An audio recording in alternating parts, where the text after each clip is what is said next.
Tournament Series is here, the largest tabletop tournament in the country with 289 stores and thousands of players competing in 6 games.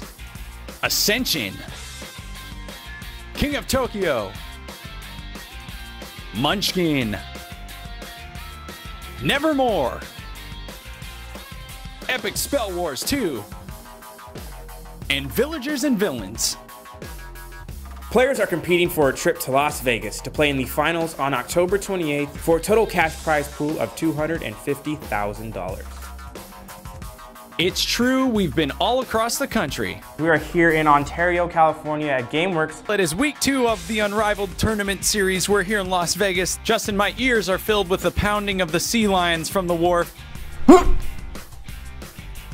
Welcome to Seattle. Here we are, Denver, Unrivaled Tournament. It is. Here in Deloge, Missouri. Yeah. In Austin, we're at the Dragon's Lair. Yeah. We are talking to you about Unrivaled. We are here in Atlanta for Unrivaled. We found some winners here, hopefully, in Chesapeake. With a few weeks of regionals left, there is still a chance to compete and be crowned the Unrivaled champion.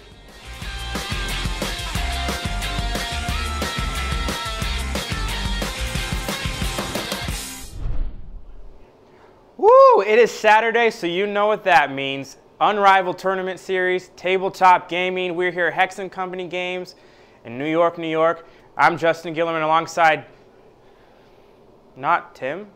I don't know where Tim is right now, so if you guys know, hashtag where's Tim, because it's kind of concerning right now, because we don't know where he is. He didn't tell us. Very concerning, but you know what? It's my time to shine. I'm going to take it over. We're going to have a great broadcast today. A lot of good games. King of Tokyo, Ascension, Nevermore, Munchkin. We got it all today. But right now, without further ado, let's take a look back at Chesapeake of last week's regional and see all that good stuff that was last week in Chesapeake.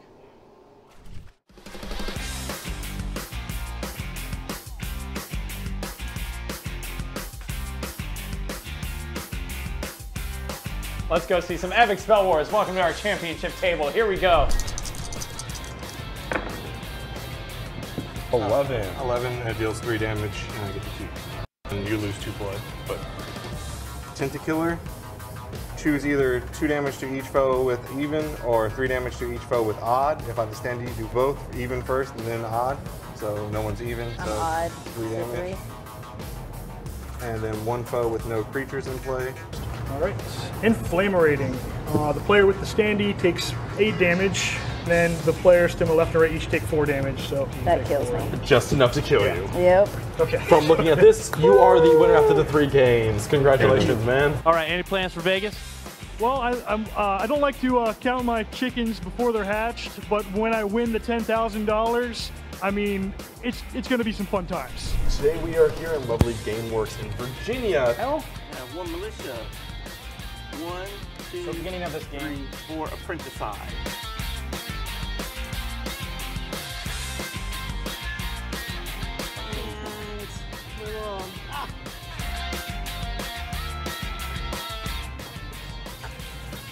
And as you hear the soft sounds of the whisper of the card folds, we will quickly find out who will be headed to Las Vegas.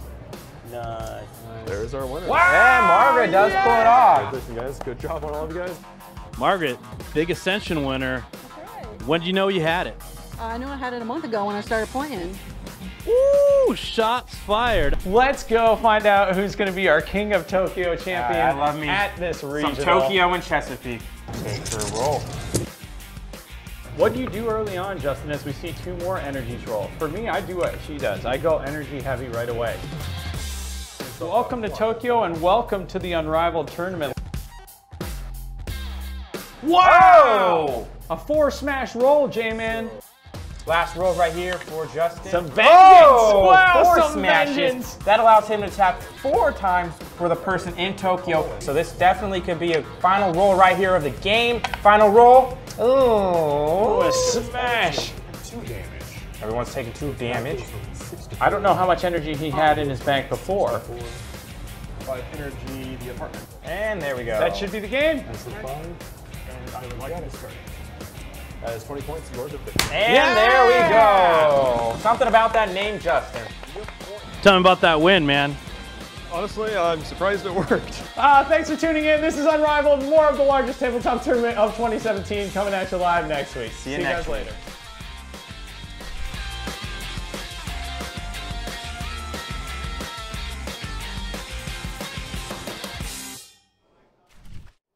Goodness gracious, that was so much fun. Chesapeake was a great time. Margaret pulled out an insane win in Ascension, and we saw Justin fight his way to the top, buy a card to get it all the way. That was just some good gaming. One of the best regionals we've seen all season so far, all year. But right now, our focus is on New York today. It is going to be so much fun. It's lining up to possibly be one of the best. So let's talk about a few games. We're going to see Ascension. We're going to see King of Tokyo. We're going to see Munchkin. Again, big thing I'm looking for Ascension is to see how all the strategies are going to be. It's going to be way different. It's going to be different every week. King of Tokyo is going to be fun. Munchin's going to be fun. I'm just looking forward to this regional in New York. You know, it's the bright lights, a city that never sleeps. And you know what? Tabletop gaming does not sleep here. Again, I'm really concerned of where Tim is. I just realized I can't bounce off my ideas. I'm used to sitting here talking to Tim like this. Tim's not here. Please hashtag where's Tim. In the meantime, I'm going to go take a run, find out where he is. We're going to toss a Game Changers, and hopefully I have him back when we're back from this Game Changer.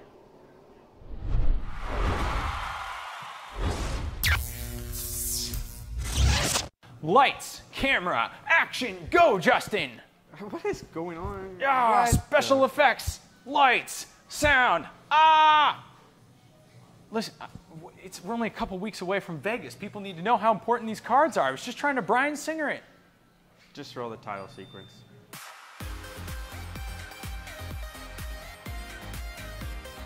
I'm Tim. I'm Justin. This is another episode of Game Changers. Great week last week. It was crazy. Atlanta was crazy. Yeah, there was a lot of energy. There was a lot of, per se, a lot of Battery Monsters, our Game Changer card of the week.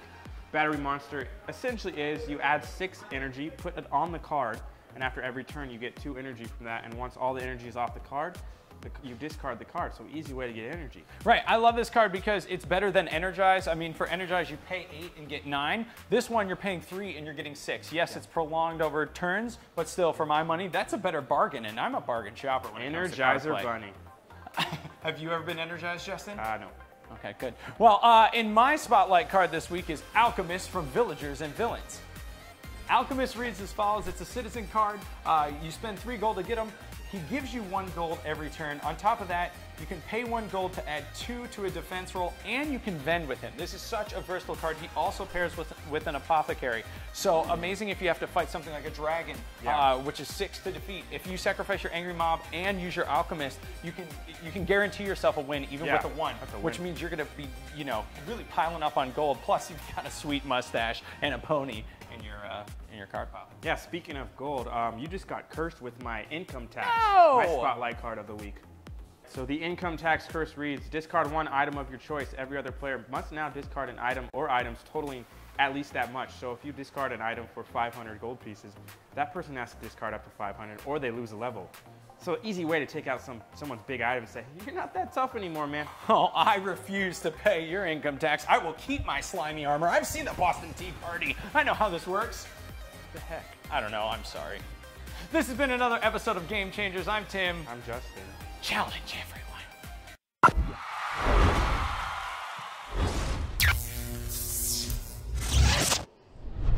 You know, I finally figured out why Tim's not here.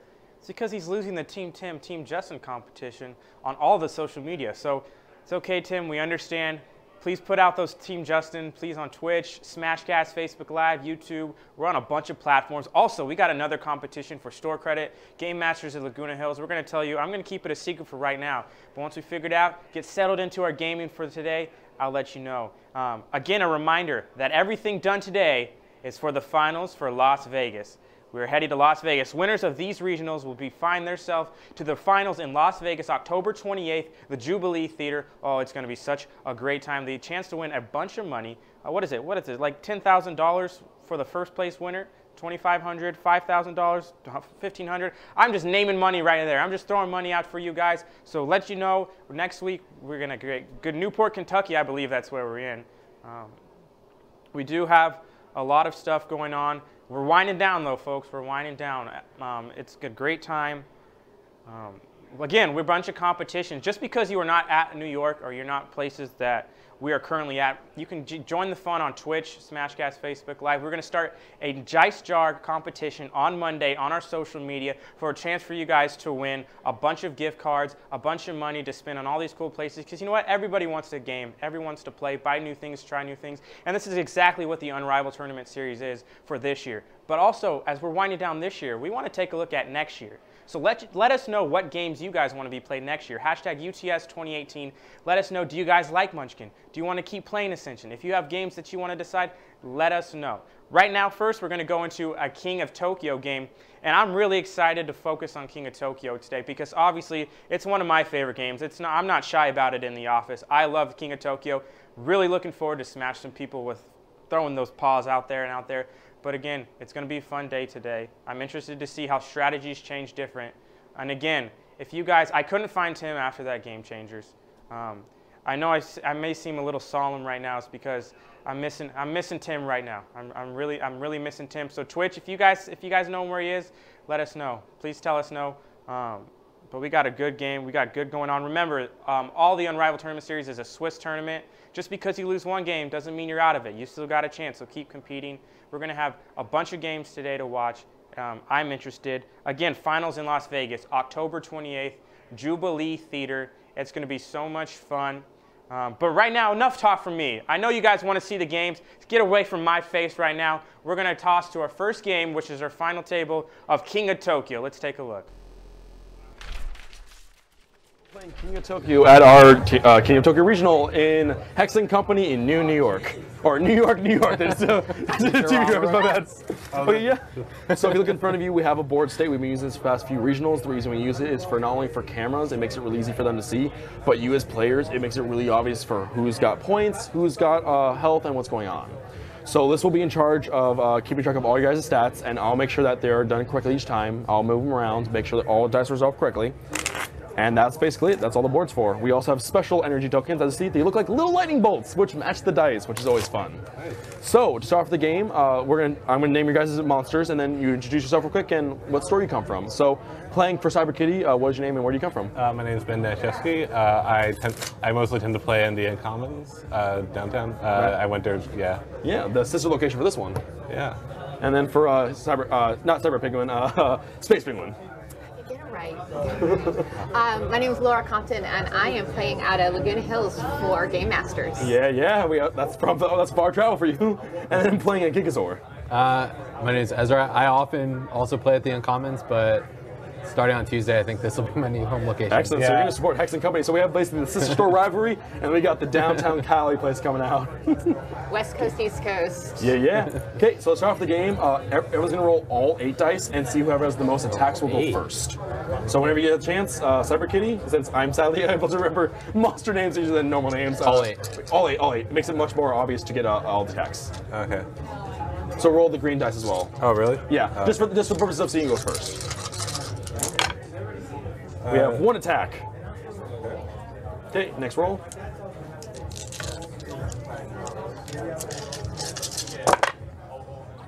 No attacks. And finally, we got that for you. 1, 2, 2. Thank you.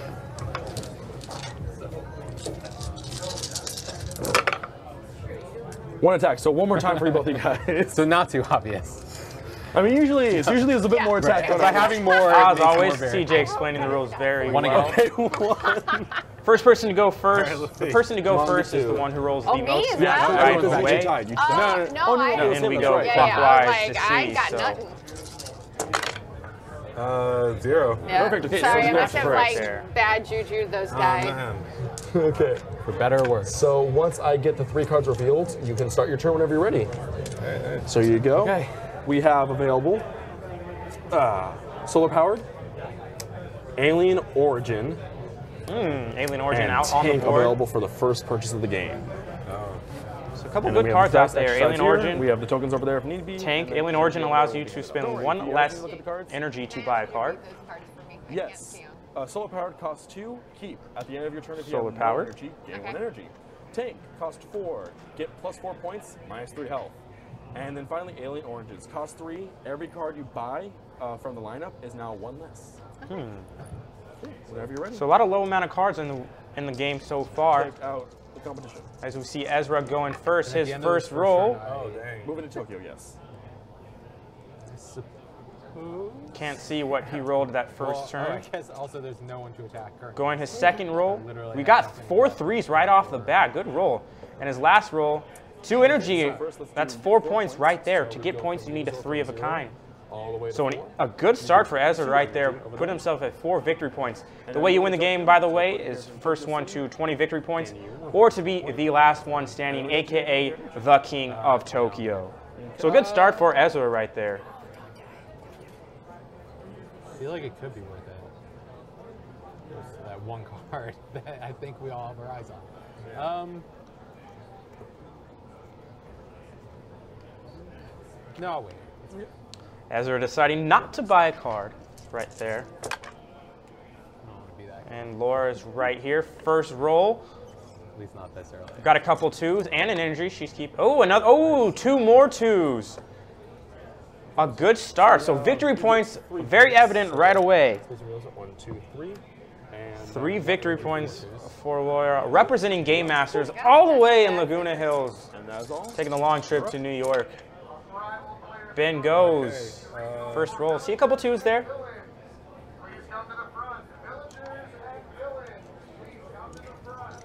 Never a dull moment here. Another roll, his second roll. You know what? Let's see what Ben has to say. An interview with our gamer on the ground about how he's focused on King of Tokyo today. Hey there, this is Michael from the Uncommons on 230 Thompson Street, just hanging out, having a good night. We do coffee, we do board games, that's kind of our thing. We charge a cover fee, and you have unlimited access to our library of over 1,400 games and unlimited time at your table with unlimited friends if you so feel compelled.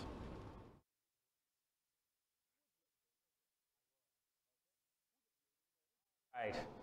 My mistake, I thought we were talking to an interview, but we're going to see a lot of gaming stores in New York. We're going to take you around New York City with a couple of spotlights on those stores. But we're also going to hear from the players themselves. We're going to hear from Laura. We're going to hear from Ben.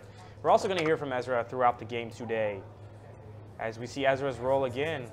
Sorry, I'll move everything. Couple so smashes. See it, and then I'll decide. Got a couple 2s. Oh, you might want to put rerolls on the other side. I mean, you guys are more welcome to take them out of the dice tray if you guys want to while you're waiting with them. Ezra deciding what to do right now. The dice tray is there for you guys to roll. You guys don't have to leave them in the dice tray if you don't want to. A second roll. Oh, you know, I like flight. There's another 2, so he's racking up those victory points right away. His last roll, see what Ezra got? Okay, right. so we got to smash have, a couple 2s. 2 points for you, and both other players take 1 damage each. Ezra's bumping up to 7. Entirely. And because Ezra's in Tokyo, he is delivering damage to Laura and Ben. That is the advantage of staying in Tokyo. Yeah, I guess I what is he going to do? No, I'm okay, actually. Okay? Yeah, I'm good. All right. Not buying anything as we pass on to Laura. Her first roll. Ooh, a couple smashes and a couple hearts. Here we go, here we go, Nice. here we go. Here we go. No, we don't need to go there. Yeah, we do. Yeah. Yeah, we do. Her second roll. See another smash throw on the board. Laura's going smash happy right now. Trying to get Ezra out of Tokyo. There we go. You get 1 energy. So 3 smashes and an energy. Not a bad turn. From 9 for Laura right there. Ezra's dropping down to 6. What's he going to do? Oh, decisions. You already do that 9 points. From this angle, He can't heal in Tokyo, remember that. So this is a big thing right now. He's gonna stay. 6 health. Right, very interesting move right here. It's the compounding of this. Ben going for his first roll. I mean, it does happen sometimes. And another smash right there. Like in one turn. Besides that smash, gets an energy as well. Just send would you put it aside the board? Going for that second roll. Let's see what Ben can throw here right you now. Around more. Ooh. Come on. Not what he wanted on that second roll. No, He's going to roll all 4 again. Final roll for Ben. Big money. Okay. Gets an energy. 2 energy.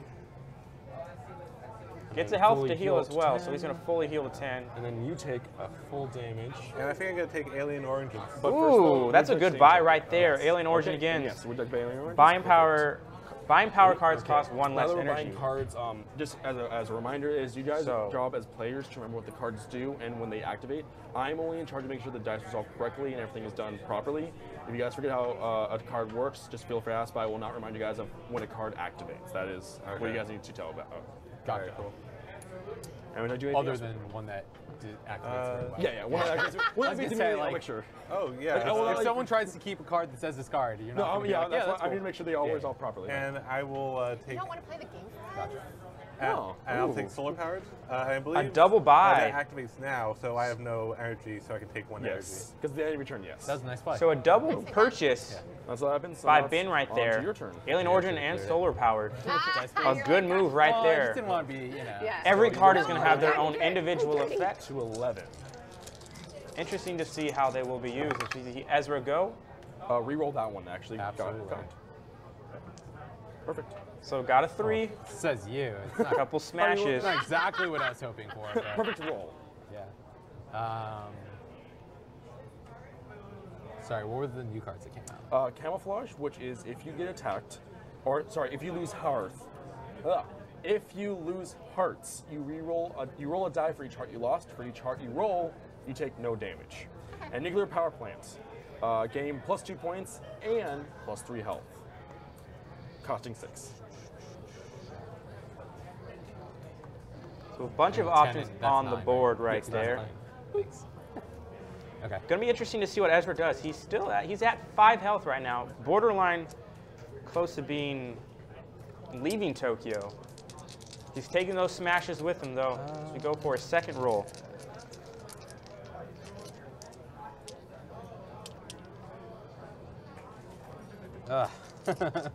Sorry. Decisions. Second roll finds another smash and a couple and energy. Ooh. What is he gonna do?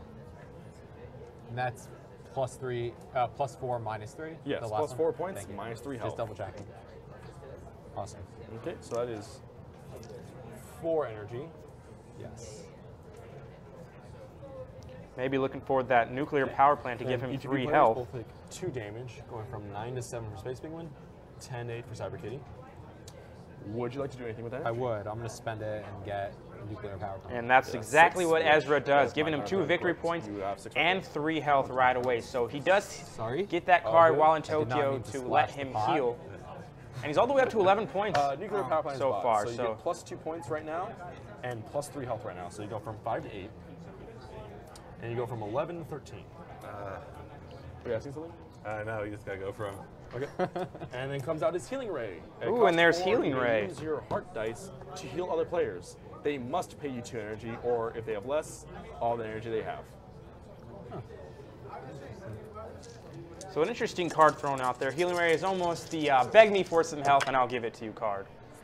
Let's just see Laura throws down a couple smashes. And a couple too. See what she does here. Second roll. Gets her an energy and a health. Let's see.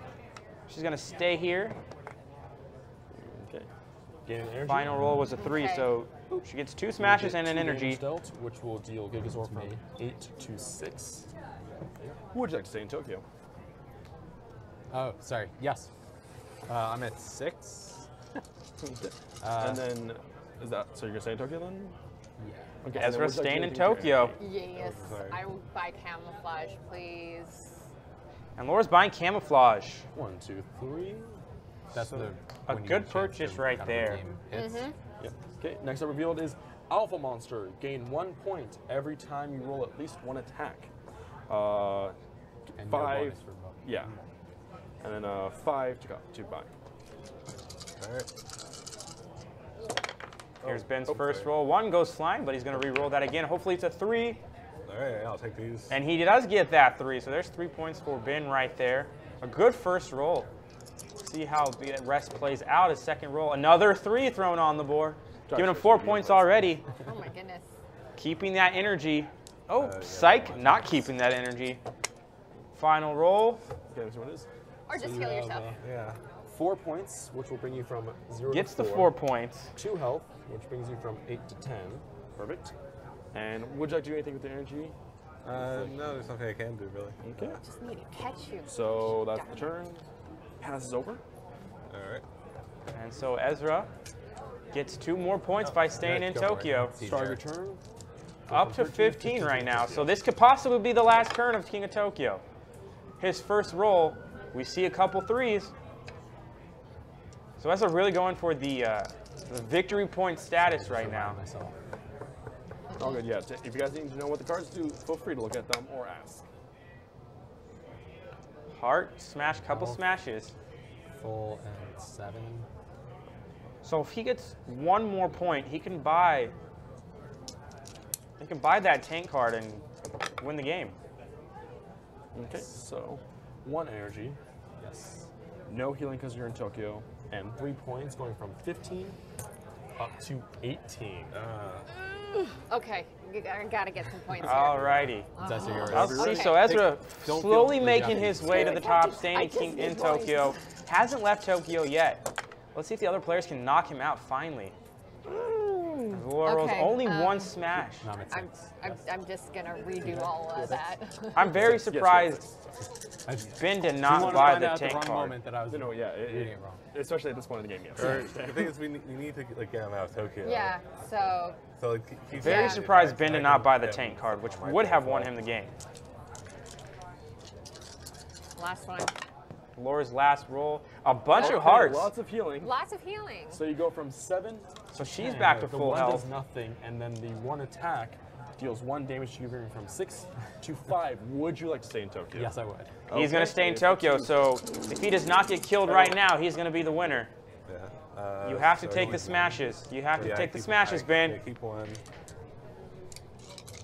Here we go. Second roll. No more. Two smashes. He needs 3 more smashes.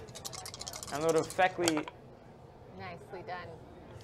3 smashes. Okay. So let me see what else. So you got 3 attack, 3, and 2 hearts. So you heal 2, but you're at full health. 3 damage, you go from 5 to 2. Oof, so Would close. you like to stay in Tokyo? I would. Okay. Would you do anything? Ben stays in Tokyo. No, I can't do anything if I am too. Good job. Okay. It's your turn, and you go from 18 to 20. And because he stays in Tokyo the entire game, gets the 2 points, and is the champion of King of Tokyo. Congratulations, man. Wow. A quick game. Congratulations. A very effective Have a game. great day. The rest of Hex Company, sorry for the very short game. Well played by Ezra. Had fun. We did. Yeah, that we was did. fun. Oh, I'm sorry. Wow. Yep, that's it. Yeah. Yeah, that was so much shorter than I mean. Yeah, that I expected. Yeah. No, well, it was. I was really surprised. Like you went from like you went from 1 to was it 13? 13. I Very, was very good. A very, very efficient game from Ezra right there. Stayed in Tokyo the entire time. And you know what? I was kind of confused because I thought he was going to buy that tank card, which would effectively give him 4 victory points and win on his last turn. However, he doesn't do that, but stays in Tokyo enough. He comes around, gets those 2 points, puts himself in to the victory point finale, and he gets that win. And so he's going on to Vegas for King of Tokyo. So close, Ben had needed 5 attacks to knock out Ezra. Got 3, couldn't figure it out. But we see that strategy is way different. We see a lot of people stay in Tokyo to attack, attack, attack. Ezra stayed in Tokyo to keep getting those victory points, getting those 2 points every time they came around to him. A lot of the other players couldn't get those smashes to effectively hit him. I think the big turning point of the game was when Ezra purchased that card to get him 2 more health in order to stay in Tokyo, to heal while he was in Tokyo. Got him up to 6 health, and it was just the other players, Laura, Ben, not able to roll those smashes to knock him out. And you know what? Ezra was just riding high on those 2 points of King of Tokyo every single time. And it wasn't a bad thing for him to keep rolling 3s, getting 4 points here, getting 2 points there, 3 points here. So Ezra, an interesting strategy we haven't seen before, where a lot of people stay in Tokyo and go attack, attack. Ezra kind of, you know what? I'm going to stay in Tokyo, take my time, let these victory points rack up. And he did a great job. If that was his strategy, he played it to a T. So he did a great job from doing that. We're going to talk to an interview, see how he thought about the whole game, whether there was any moments that he was in pressure. Let's take a listen to what Ezra has to say. Unrivaled on Umba TV. Standing here with Ezra, victor of the New York King of Tokyo Regional. Ezra, how does it feel? It feels great. It's kind of surreal. It's a quick game. Yeah, that was really quick. I mean, I feel like I was just talking to you out here, and now we're back talking again. Yeah, I think the roles just kind of worked out, and I got lucky that I was able to heal myself with a card to stay in Tokyo, just kind of one turn long enough, and yeah, got a lot of nice threes. Card played its way there. Yeah. So, you know, did you have any distractions? Do you feel like, I mean, obviously you won, so the whole Cyber Kitty, Cyber Bunny didn't come back at you. No, it didn't. No, the only distraction was my game. One of my game group's sort of unofficial mascot is a Godzilla sort of statue that I didn't realize my wife was bringing, and sort of poked its head through. It's over there. Where is it? Bring it. Let's get that. We're live. Shush. So, All right. Maybe that was my good luck charm. I think so. I mean, you know, we got to get Godzilla in here. We'll give him a quick second. Yeah. All right. So, oh, sorry. Try to take that. The head comes off. It's part of it. It is decapitated Godzilla. It's at the end of the movie when he dies. Thank you. Would you mind holding that for a Yeah. second? I mean, if I hold it, I win it, right? Yeah, it's actually Rubber Chickenzilla. It's Oh. another long story. The head sort of hides the rubber chicken. All right. Give me like a 10 to 15 second story about it. Sure. My friend Justin, it was his older brothers, and when he went to college, when we were at college, his mom would tend to hide stuff in his bag when he'd return from school. And this and the rubber chicken were two different instances of that, and it just sort of ended up hanging out with our friends and sort of became an icon. You said you had a game group. Is there a name for the game group? The Godzilla Duo, even though there are 3 of us. Well, now 6 with wives. 6-3 Godzillas. Duo, yeah. Back to you, Justin. That's the beauty of live TV right there. Godzilla shows up out of nowhere, but it's clear to see Ezra's excited about going to Las Vegas. He played a great game of King of Tokyo. Up next, we have the final table of our Munchkin. But before we get to that final table, we're going to take a look at a Game Changers that spotlights a certain amount of cards in Munchkin. Let's take a look at that.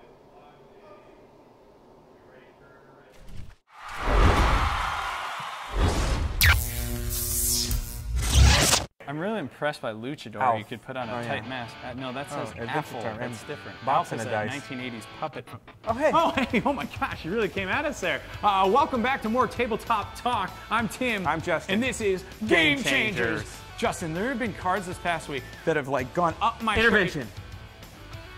Did I level up? Yes, with our Game Changer card of the week, Divine Intervention. Oh! Says you must play this card as soon as you get it. All clerics immediately go up a level. This can be the winning level.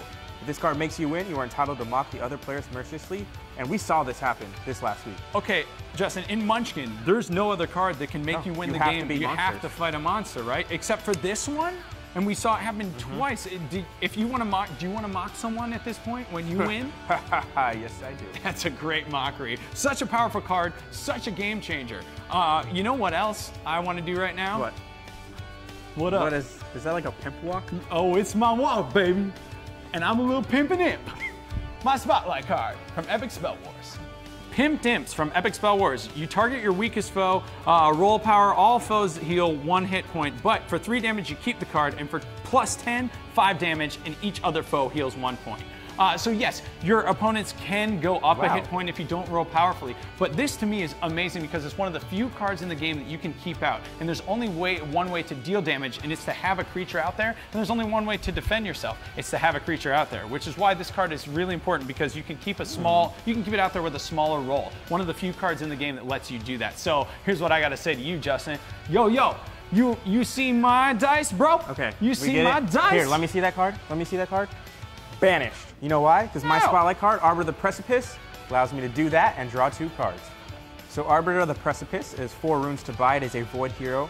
You draw 2 cards and banish a card in your hand. Now this is bigger on later in the game because when you want a thinner deck, you want to get to those more powerful cards, and this does it. You can get rid of those apprentices and militias that have no effect at the end of the game, and you go, boom, this is my void. Get out of here. Right, getting to your power cards. That's what you want. Oh, Whoa, yeah. Justin. Whoa, look, I'm on the edge of the void. Whoa, what's down there? Is it more tabletop?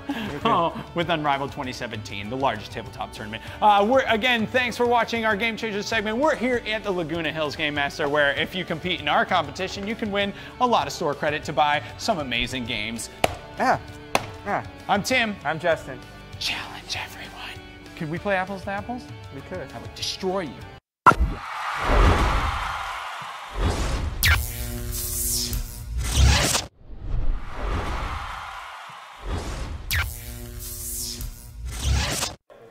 Justin, do you smell that? Yeah, sadly I do. No, not that. The other smell, the smell of tabletop strategy emanating towards our viewers' screens. No, I still smell the former. Either way, this is Game Changers.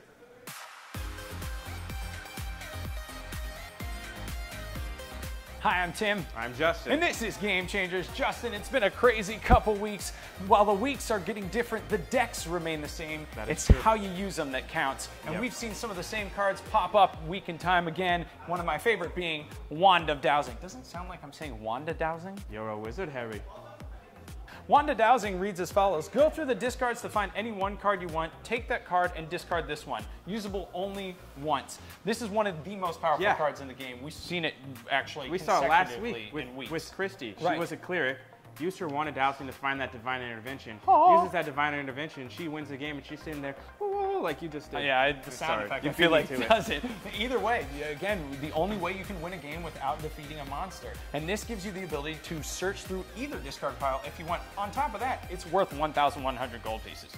Dang. That's amazing. That's a lot of money. Anyways, for my spotlight card. What? Are you okay? Avatar of the Fallen. Get up. I can't do the show without you.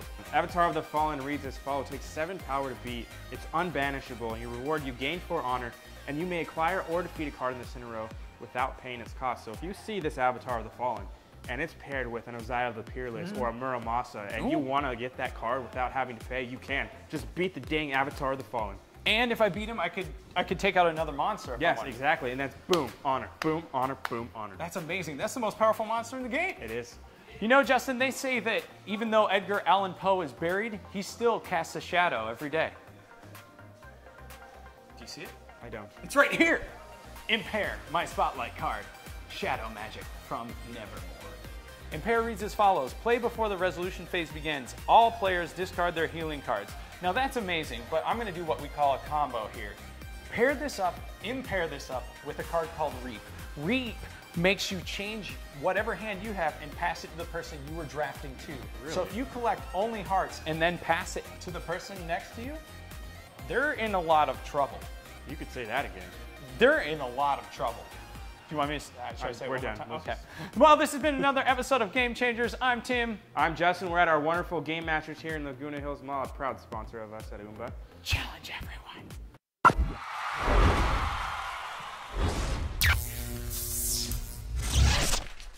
Oh, just seeing Tim gets me so sad. I miss him so much.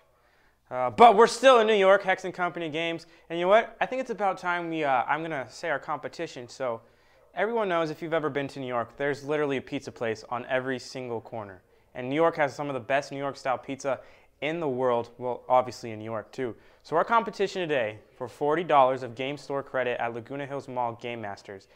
Tell me your craziest pizza that you would make. What do you think I would like to eat? Craziest pizza idea that you may have had already, or that you just want to make up, batch it up, and say, you know what? It's not delivery. It's my pizza. So that's going to be our competition. Give me your favorite pizza that you would ever want to eat. Give me all crazy toppings ideas, whatever you want to see. What do you think I would like? What do you think Tim would like if he was here? Maybe he is having some New York style pizza right now. So we're going to get that. Let me hear all your entrants in this game. But right now, let's toss it into some Munchkin. Oh, Munchkin, how I missed you.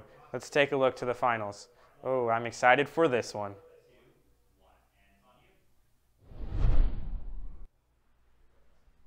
Sorry for the delays. Okay, so we are playing Munchkin today at, once again, Hex & Company, New York, for the Epic Munchkin Regionals. So, if you look in front of you guys, you see you have a mat in front of you. The mat is not usable for its cheat card bonus. It's there because, 1, as players, it helps you organize everything. 2, visual for people watching. They know what you're doing.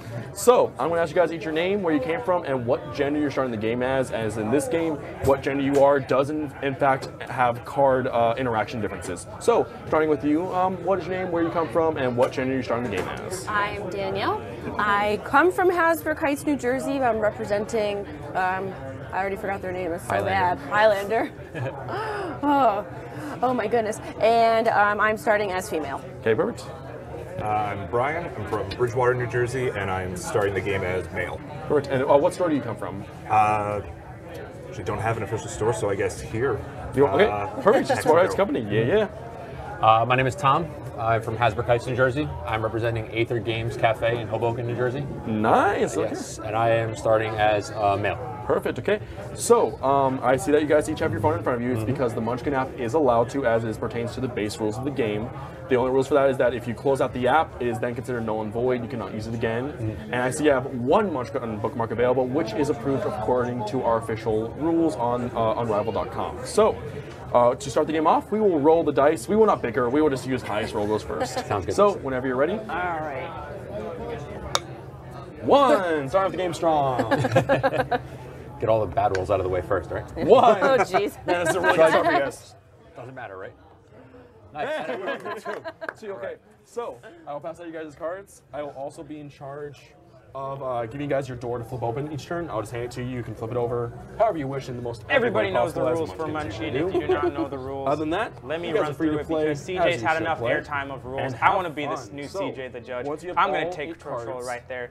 You win Munchkin by getting to level 10. You're defeating monsters on the way, going up levels. Cursing people. It's a whole good time, and you also get the chance to backstab players, help players, and find your way to be the Munchkin of all Munchkinites. If that's a thing, I just made it up right now.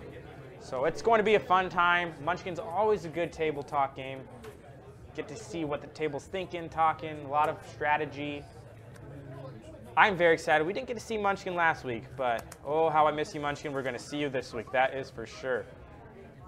As we see, everyone starts with 8 cards. By the end of your hand or your turn, you have to have a minimum of 5 cards in your hand, or maximum of 5 cards in your hand. When you're fighting monsters, unless you are a dwarf, the dwarf allows you to carry up to 6 cards. Once that 3 count is hit, the battle is over. We'll make sure that you guys did indeed beat or lose the battle, and we will move on from there, as usual. Cool. All right, great. I'm good. Everyone ready to go? Okay. Everyone ready to go? Here we go. Always start with kicking down the door. Okay. Sorry. The cheat card, though, needs to be played with another card itself. It cannot be played by itself. Oh, okay. Yeah, all good. All right. Okay. Bam. Curse. Lose the headgear I am wearing. I am not wearing any headgear. Perfect. Okay. Awesome. Loot the room, look for trouble, do nothing. I'm going to loot the room. Okay. Grab the card? Yes, you may. Okay. I have 5 cards in my hand. I'm good to go. Okay. All right. Kick down the door. Wizard. I'll equip it, and then end my turn. Okay. Cool. Knock, knock. Who's there? Curse, change your class. I You have no class. Oh, so nothing I have happens. no class. The joke they tell 3 times in the rulebook. Yeah. Okay. Loot the room, kick down the loot the room, look for trouble, do nothing. I will loot the room. And do you have 6 cards or less in your hand? Well, I'm going to do that. 1, 2, 3, 4. 1, 2, 3, 4, 5, 6. Okay. I'm good. All right, if you're ready, you may flip that over. All right. Curse. Another curse. 2 curses in a row. no. Change race. You have no not race. a race. Yes.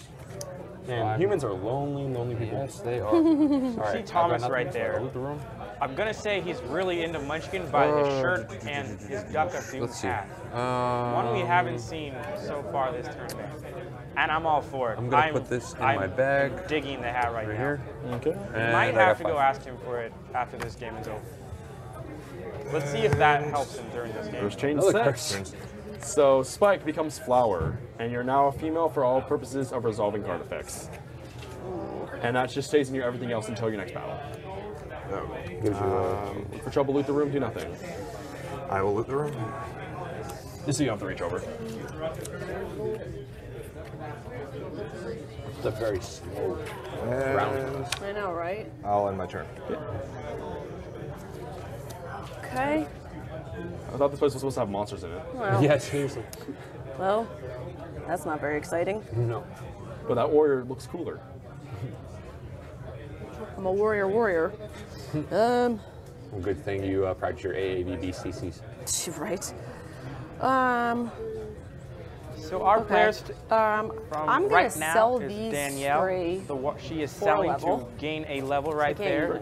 Would you like to have it Early, be we this got Thomas, who is rocking Would you like that it to Duck be in of this Doom order hat with and the the way Munchkin you shirt. Oh, and then yes. Brian is wearing the blue, hopefully some blue people jacket don't order representing in Hex discard and piles. Company. A 3-player game of Munchkin. Most of the time we're seeing 4-player games. 3-player games a little different. A little 2-on-1 alliance can occur. It's going to be interesting to see how people like each other early and if they hate each other later in the game. I'm done. Will it be the dreaded monsters? Something. Booyah! Curse, Duck of Doom. Of course, the person who's wearing all the Duck of Doom stuff would get the Duck of Doom. And at level 1, it doesn't matter. So, joke's on you, Duck of Doom. That means always safe to pick up a dungeon duck if you are level 1? If you are level 1, because I can carry the duck with me. I will loot the room. I carried him in my heart. In my heart, we're all ducks, aren't we? We're all ducks, aren't we? Yes, Okay, Nico, I'm going to change my class. Been a lot of curses so far early. I will become a thief. So you see Thomas throw down the thief card, changing his class. Nobody has. Oh, you have items. You're going to see if all these curse cards come out so early. To discard. There be any curse cards later on in the game card to try to steal get a little small bit item. interesting. Right. So I'm going to discard this card from my hand, right? Yep. And I'm going to roll to try to steal his flask of glue. Okay, let's see if it happens. It does not. You're bouncing ahead, going back to level 1 still. Yes. And big loss. Big loss. That's all I got. So we see thief there, right there. Let's Thomas kick being down the the door thief. something interesting. You can't steal someone's card. You discard a card to try to steal a small item carried by another person. To the rest of us. You have to roll 4 or more in order to do that, and we see Thomas However, it only won't rolled a pursue me 1. because I am still level 1. So you're just going to run away from it for free? I'm just going to run. And then Early on, Brian gets a Plutonium Dragon thrown on him. But he says, Plutonium Dragon's pretty nice. He says, you know what? So you can't do anything else. Level's not worthy for me. Not going to attack you. Brian gets away easily. Whenever you're ready, that's your door to flip over. Silly question. Yes. Can I do this just so I can get rid of a card? Yes, you fully can. You can stop being a warrior to be a warrior. All right, I'm going to become a bearded warrior instead. It's very weird for me. I want you to know that. Since she's my wife. Bearded warrior, is that Lady of the carnival, a right? lovely shout out to Yeah. Christian All right. of our great Unrivaled team. Become level 2. Jesus Christ, I bought a level. Oh, that's right. Because nothing else was happening, and now I have level 18 Squidzilla, but will not pursue anyone of level 4 or below except elves. I'm not an elf, so it just doesn't pursue me. Yep. Well, jeez. Yikes. Anything else you want to do? Nope. Exciting, riveting game of Danielle That's it. ends her turn. It's very interesting to see that the higher monsters are getting thrown out earlier, which may come into a huge effect later on in the game when more lower level monsters are being thrown in there. Because you know, in order to get level 10, you have to defeat a monster. And now we see the level 20 Plutonium Dragon and the Squidzilla out. That may make it a little more interesting, a little easier for people to get to that level 10. To steal an item. I'm going to try to steal that flask of glue again. Trying this thing. Whole lot of nothing. Like you could have pulled it, but like I think it's stuck with its own glue. That's it. I think that's it. So we're all on the even playing field here. Curse, lose a level. Oh, man. That will end my time. As you know, there is a getting to steal the flask of glue from Brian. We're all at level 1. Tom is really trying to munchkin this game early on. I kind of like it. I kind of like this strategy. Or below. Yeah, I'm just gonna run from it. Yep. My. And can't leave the room. Don't have anything else. I did shuffle them. I swear before the game started. My hand says otherwise. Yeah, right. And I will end my turn. Okay. All right. Knock, knock. Oh, Lord Almighty. So as we see Curse, the levels there, income tax. Oh my God. Danielle is sitting. Discard She one just item of dropped your back choice. to level Every 1 other after player getting that must now curse. discard an item Pretty or level items totaling playing field at right least now. as much value as the item you discarded. If they don't have enough to pay the full tax, they must discard all their items and lose a level. Okay. All right. Well, I only have this. So How much gold is it worth? 400. Okay, so you just get discarded first. 400 gold, please. 400. 400 gold. Sorry, guys. 400 gold. Okay. I can loot the room, though? Yes, you can. All right.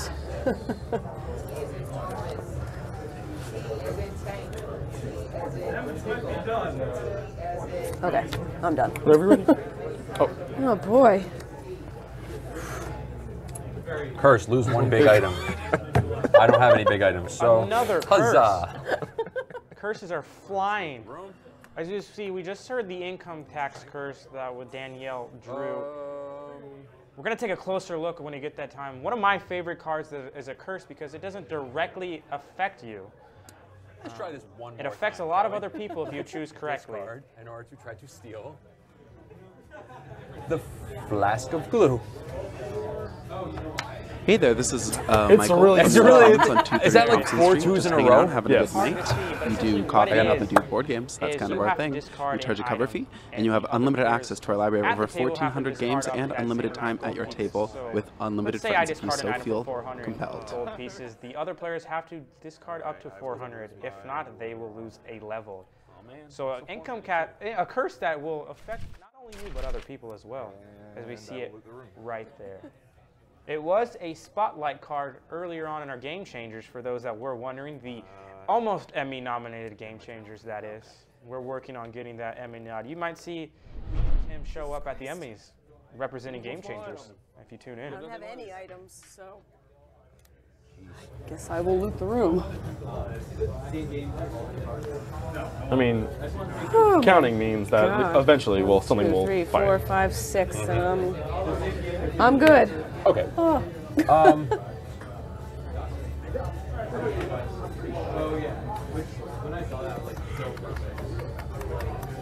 Let's kick it down the door.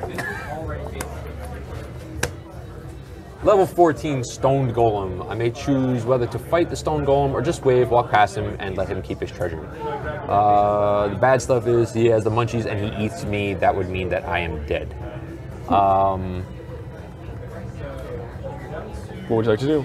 I would like to... I'm going to try to fight him, and I can't. So you are fighting him? I am going to fight him. Okay. Yes. I have 3, 4, and my level is 5. No one can help me, right? To beat him? No. Okay. So that means I will have to roll to run away. Yes, you will. You have run away successfully. I knew what you were trying to do. At least if I died, I can get a whole new hand. Yeah. Would you like to do anything else? No. Let's move on. So interesting move right there by Thomas. The Stone Golem knew he couldn't beat it. But as you heard him say, even if I lost, I would get a whole new hand. Unlucky for him, he rolls the 5, gets to keep the hand that he has right now. So maybe Thomas's plan backfired on him a little bit. But an interesting move right there. We've seen it earlier these regionals where losing your hand entirely can turn out to your benefit later on in the game, and maybe that's what Thomas was trying to do because he knew if he lost a level, he's not going anywhere, staying at level 1. Really can't do anything. Go All for right. it. Sorry. All good. What was the armor you're wearing? This is the armor I'm wearing.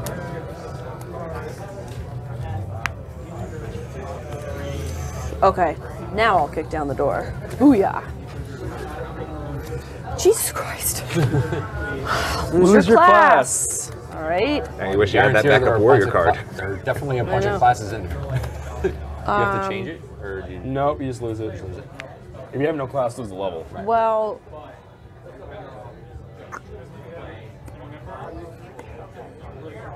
I had that in my hand. So I'll be a thief now.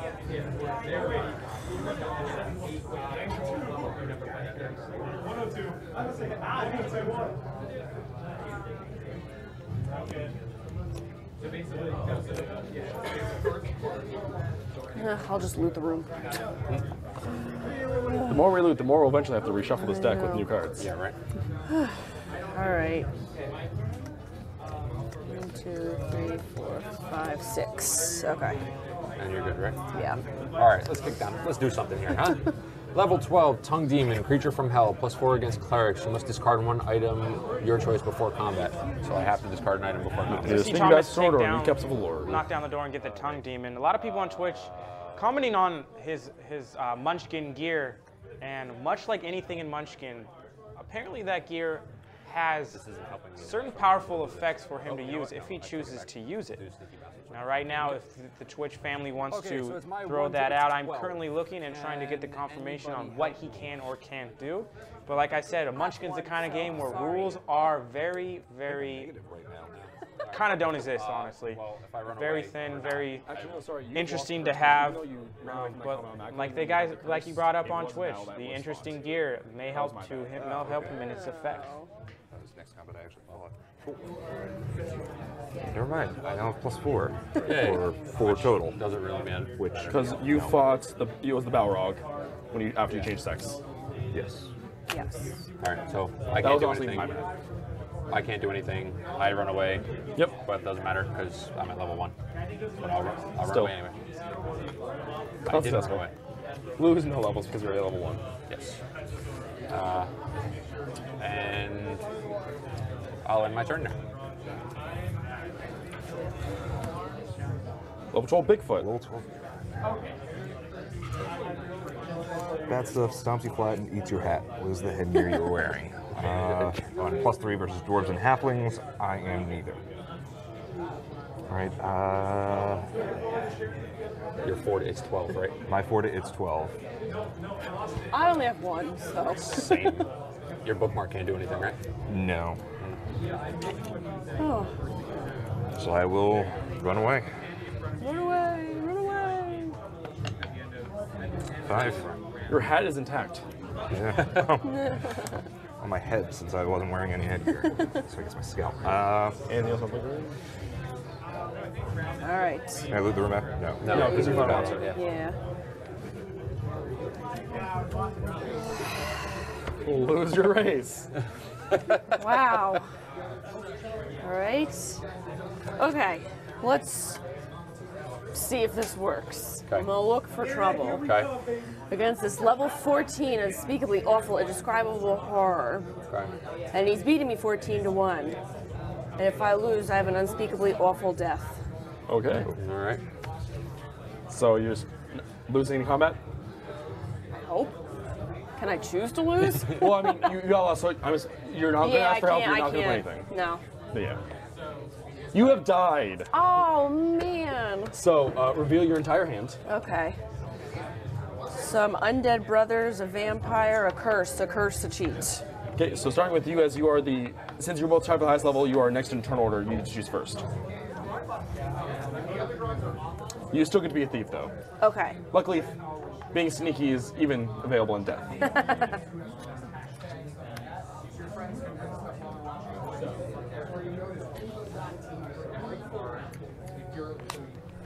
So by Danielle Dine, we see her. What order would you like these? Kind of, she loses her hand, but before she loses everything, she has to show everyone on the table, and each competitor against her gets to choose a card from her hand, and she gets an all-new hand. And like we heard Thomas earlier saying, sometimes dying and losing your entire hand kind of helps you, but benefits you later on in the game, because you get the entire new playing field to work with. So let's see if this is going to help in Danielle's advantage. Maybe Thomas is a little mad that didn't help him out.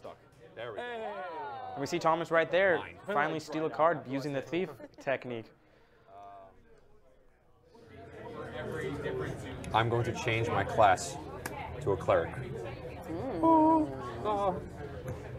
Now we'll kick down the door. All right. Curse. Malign Mirror, you're cursed. In the next flight only, you may not get any bonuses from items other than armor. Okay. That's fine. Nice. That goes in your everything else. Everything else? Yep. Everything else. Cool. Look for trouble, do nothing. I will look for trouble. I am a cleric, so instead of fighting this wannabe vampire, I am going to go booga booga.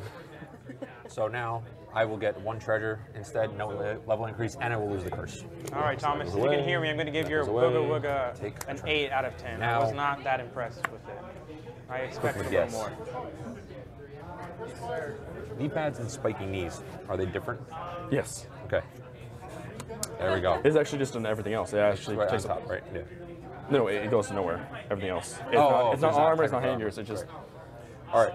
That would be all for me. I feel like it would be hard to wear knee pads over spiky knees. Or are the spikes on the knee pads? I guess they would be over the front, right? Why are your knees here? I don't want to go like this. It's kind of awkward and weird. Natural, level 10. Natural, no special powers. He's really mad about it. Bad stuff. Screws up the game balance by forcing you to let players of the highest level take any one item each from me. Because we're tied. I mean, we would both So get you an would both get an item. Yes.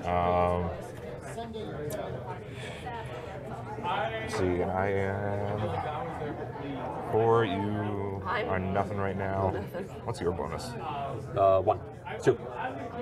All right, so 1. Yeah, can't do anything. 2, I'm just gonna try to run away. Okay, run away. Success. He runs. You ran away, and he's really mad about it. I'm mad about it too. Can't do anything here. Anything else you want to play? Not right now.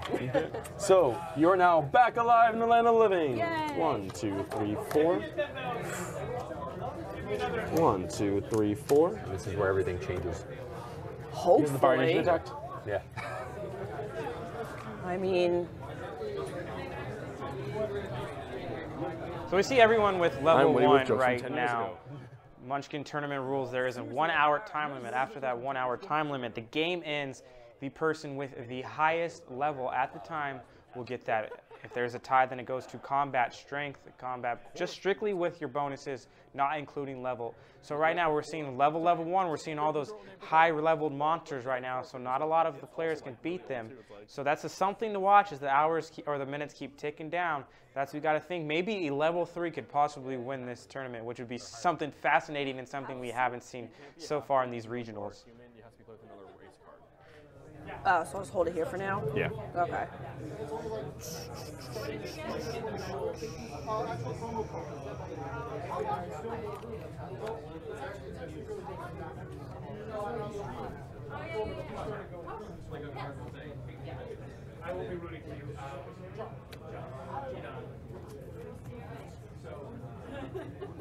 Okay.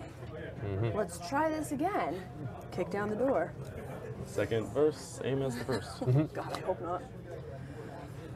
First was Level 10, 3,872 orcs. Oh my God. What are you? Oh, you're on 2, right? 2 more. That's all I got. Well, 1. I need help. I don't think anybody can even help I've me. got 4 with my bonus. Because Can't I'm help just you. 2. I got 2. All right, so I have to. Run away. You have to run away. Okay. Oh, good God. Run away. 1. What's the bad stuff? Oh, well, on a 2 or less, they stomp you to death. Wow. Wait. Well, does that mean I have to roll again, though? No, yeah, because yeah, roll a die, failed? roll a die, Okay. Okay. So, on a 2 or less, they stomp me to death, otherwise lose as many levels as the die shows. All right, so just roll a 1 or 2. You are dead again. Have fun. In the land of the dead once more. Oh, my God. And So Danielle I is know, like, dying he's towards again for the second time in this with your cards in front of game. you. Oh, my God. She's going to get a new hand. She throws her cards on the table. Thomas and Brian are going to have slim picking from this hand, honestly. So maybe it is a good thing that Danielle is going to have a new hand. Maybe she can finally get a Gual card and move up a level and take a commanding lead. Level 2 to 1 we might not be that commanding, but for this game, a level 2 lead is a very commanding lead. Actually, you know what? No, I take it back. Give me the higher lane. Please and thank you. In that case, I will take the sandals. All right, they're yours. And then order of the cards that you would like to be. I'm very sorry. It's all right. All right. So you guys know we have about 45 minutes left. Oh, good God. At which Dear point... Munchkin gods. All right. Just get that door. You're now alive again. Yay! It's only a short trip. Level 8 ghoul fiends, excuse me. No items, other bonuses can help against them. I must fight with my level alone. So I'm level 1, and it doesn't really matter, I guess. Yeah, and then I can't do anything else. So I must run away. This is like the saddest game And I run of away. Munchkin I've ever It played. really is. It's the You guys most have gone through uneventful. over half the decks. So good stuff should happen And soon. I'm done. So Illusion. Discard during any combat. Discard any one monster in the combat along with any cards that have been played to modify it. Interesting. replace it with one from your hand, I think, right? Oh yes, and replace it with a monster card from your hand. Interesting. And I will loot the room. And you either play cards or you have to give to charity, but since you are the lowest level, you just discard. TJ's saying he's the lowest level as if everyone else is not a level 1 as well. Strutting along here in our Munchkin final table here in New York, Hex & Company game. Winner of this is going on to Vegas for a chance to win up to $10,000. Oh man, and a sweet gaming table, by the way. Don't forget that sweet gaming table. Finals again in Las Vegas, October 28th, Jubilee Theater. Oh, where the powerful powers of Las Vegas is going to take home for the Unrivaled tournament. And maybe we're going to see a similar game like this. I pray that we do not in the finals, but you never know with Munchkin. Back to Land of the Players. Oh boy. Let's try this again.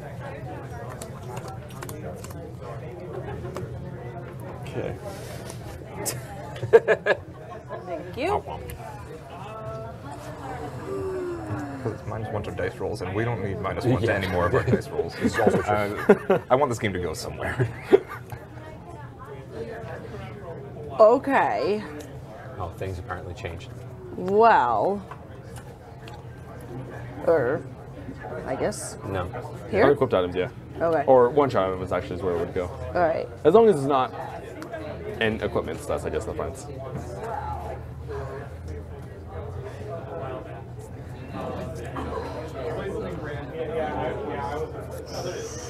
Okay. I am going to use this convenient addition error to go up a level. Yay! Man, math is hard, guys. Dang. And I'm going to invoke obscure rules to go up a level. Yay! Okay. I like tempo. Oh, Danielle! And the crazy move now I up will to kick down the level door. 3. Oh man, things just got out of hand real quick. Level 8 Amazon will not attack females, which I am. Just gives them 1 treasure instead. I will gladly take the treasure. You are a fellow warrior. Thief. And I will bribe the GM with food to go up a level. Oh, I feel like if Danielle someone's is a card going really crazy right now with going up a level. Look at that. I guess you just. There we go. Now let's see if this is the action started going to take place right now. Couldn't fight her, right? Correct. You So did experience that's monster. it. Okay.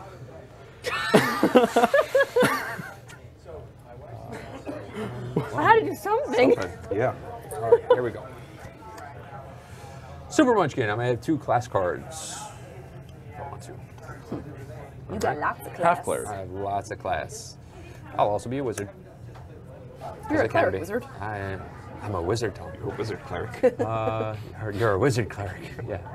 I will loot the room. Okay, grab a card.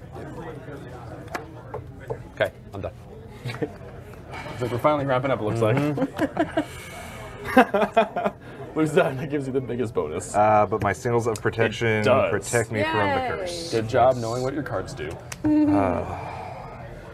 Loot the room, look for trouble, do nothing. And I will loot the room. And then play cards or discard.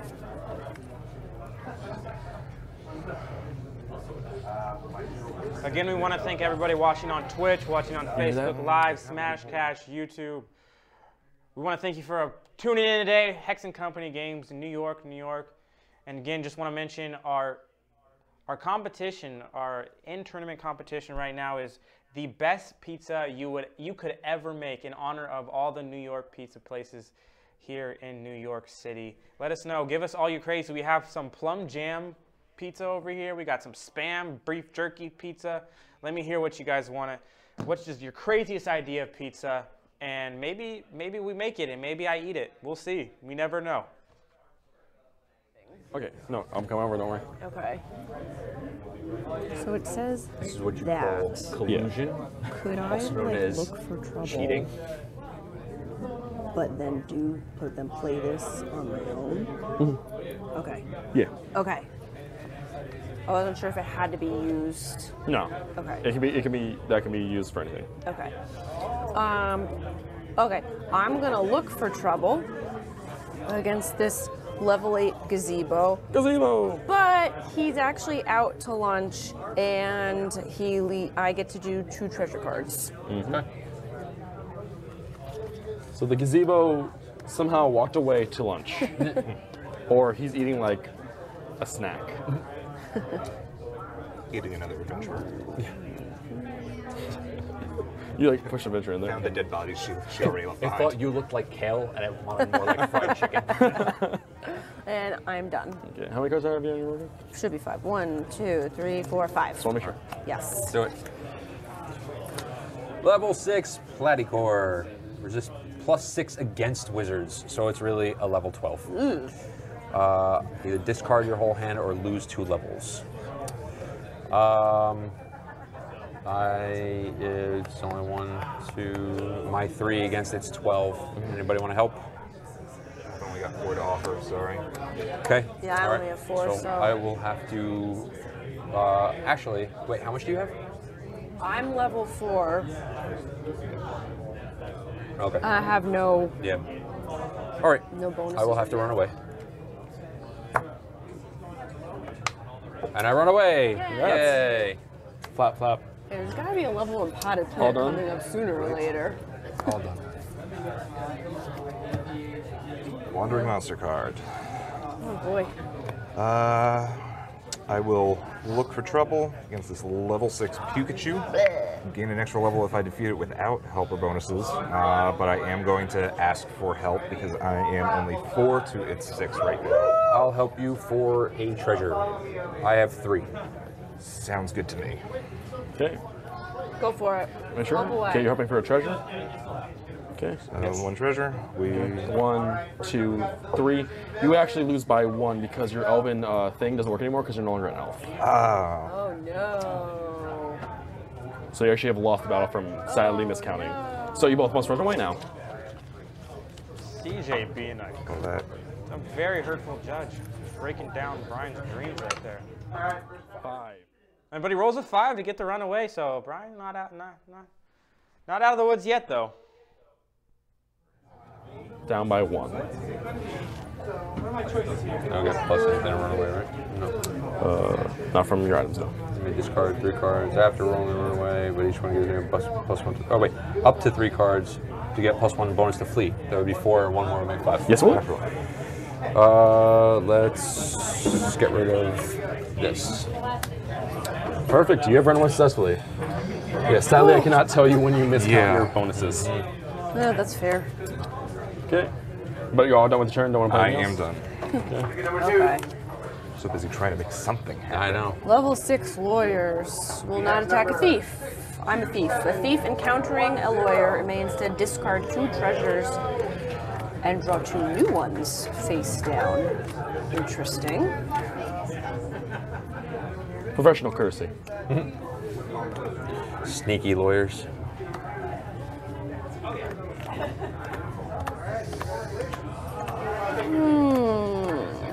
I like how the art for insurance salesman and lawyers is the exact same picture, but literally palette swapped. I think that's the best part about them.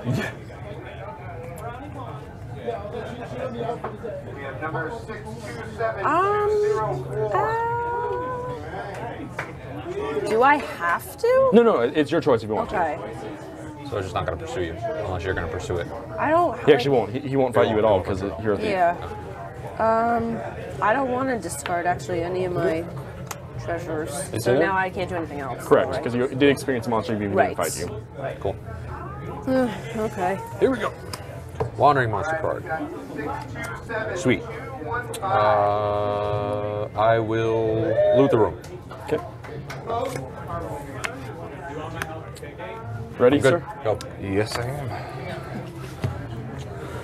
Plus 10 to monster. 10 to a monster. I will loot the room. And then either play or discard down to 5 or 6. think that was a bad laugh. Ooh, look at those. It was a right there. +10 to monster. +10 to monster.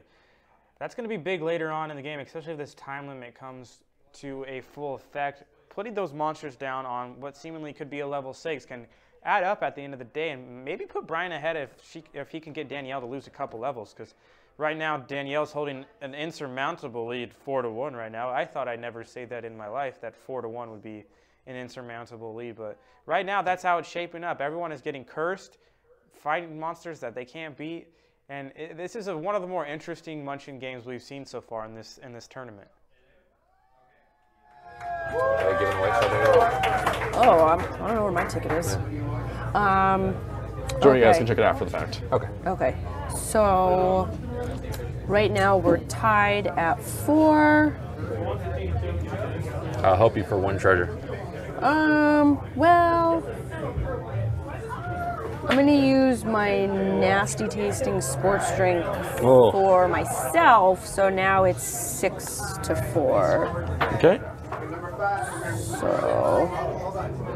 And we're stopping. 1, 2, 3.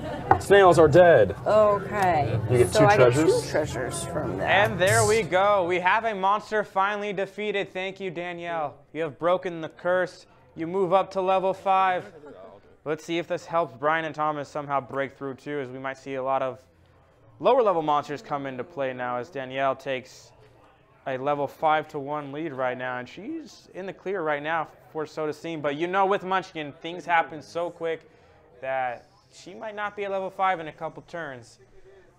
So we'll see how this plays out. Interesting to see as we see Danielle starting to gain momentum though. 1, 2, 3, 4, 5, 6. Ah. Checking the time real quick. Oh, good lord. 30 minutes left.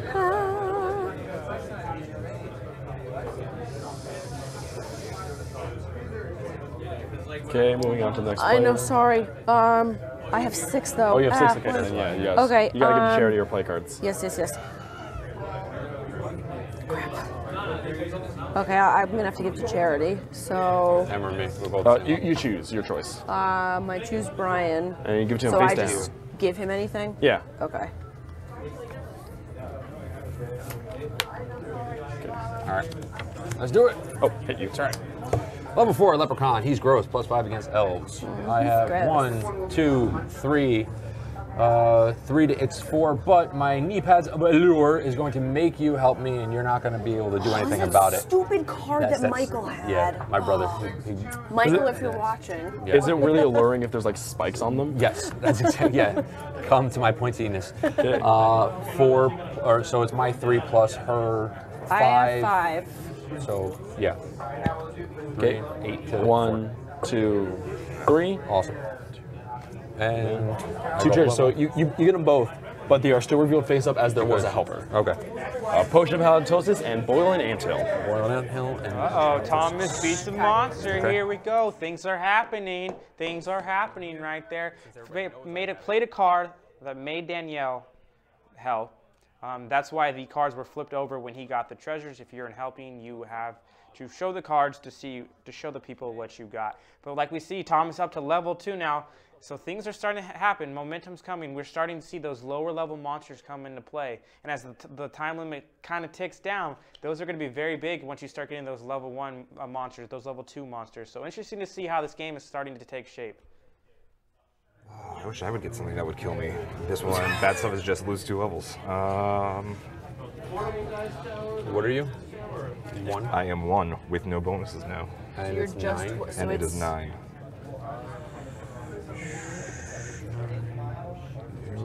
You are 5. I am 5 as well, total. 5 total. Yeah, I have 5. 1. I'll help you for a treasure. So I have pretty balloons, so I could bring 10. All right. Okay. I will take you up on that. So. Helping for 1 treasure? For 1 treasure, yes. Okay, so what was the monster? 9? The monster's 9 because I'm a wizard. Because you're a wizard, and we're 5 plus 1. 5 plus 1. Plus pretty balloons is, I'm going to give 5 to our side. So now we're it's 11. 11 to 9. 1, 2, 3. Okay, just make sure. Yep, you're good to go. All right. Pretty blue. Okay. So since it was first, it was you get a treasure. You get to pick the treasure for her. and how many was it? It is 2. 2, yeah. Steel level and potion of idiotic bravery. I'm gonna take the steel level. Figured. Just move yourself. And I am 2 now. From him. All right, I'm going to steal a level from you. That's okay. You're so nice about it. And then use a wand of Well, it dowsing makes it a little more competitive now, because now. to get my steel level back. Wow. And She's you're still higher both than I 3. am. Oh no, she's 4. I'm 3. 3, but you have bonuses. So I'm going to steal a level from you. Whoa! What a move by Brian. Defeats a monster, wanted to get part of the defeating monster, gets a level, shows the treasures, takes the steel level, steals a level from Danielle, uses his wand of dowsing, brings it right back and says, you know what, Thomas? I want you to get in the fun of me taking a level from you too. So takes a level, and just like that, Brian's at level 4, and he's taking the lead. I just told you how this game of Munchkin can change so fast, and just like that, Brian's taking the lead. And you know what? Honestly, I don't know where this game's going to end up. I have no idea. Twitch followers, Facebook followers, Smashcast followers, let me know what you guys think. And also, I want to hear more pizza suggestions, please. We got 627208. Okay, I have too many cards now. So either play cards or you have to give to charity, which is you now.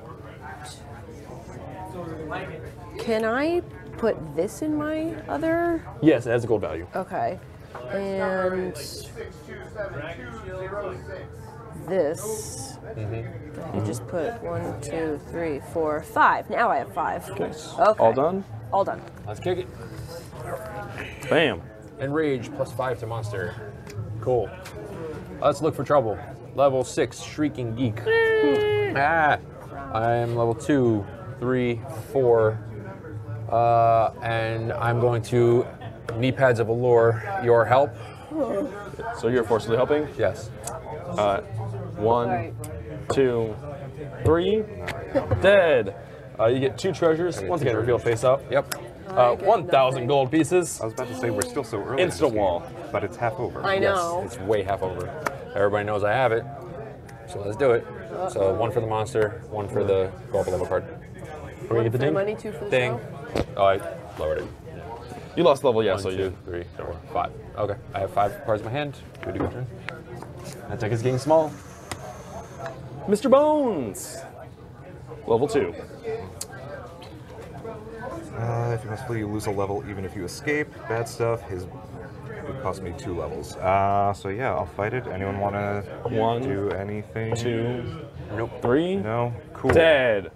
Here's your secret treasure. And I go up a level. Correct. It wasn't too long ago we were talking about how all these competitors were at level 1. Now when we look at the score, Brian's at level 5. Thomas has a good turn, gains 2 levels in 1 turn. Danielle's at level 4. And now that time limit is out the window because we're looking for people to kind of get to level 10. And we still see Brian has those add +10 to the monsters. So things are going to start to get interesting. And I'm excited to see what's going on. Is Brian going to keep adding to his lead? Is Danielle going to die again and get a new hand? This is Munchkin, and this is exactly how it's played. 2. Okay. 1, 2, 3. Okay. 1. It is 1 treasure. Take your secret treasure. All right, so level. Ding. It's not as good without sound effects. I know. Anything else? 6. I'll put this here, and then 1, 2, 3, 4, 5. Done. We're running around the 20-ish minute mark. Okay. Booyah. Level 2, large angry chicken. Fried chicken is delicious. Gain an extra level if I defeat it with fire or flame. I have no fire or flame, but I will be defeating it 4, 5, 6 to 2. 1, 2, 3. Dead chicken. Dead chicken. Ding. Level 5. Ooh, thank you. Your first secret treasure. First secret treasure. Hey, I could put something in my hands finally. And that's all she wrote. kick down the door to a level 2 gelatinous octahedron. So right now I'm beating it 5-2.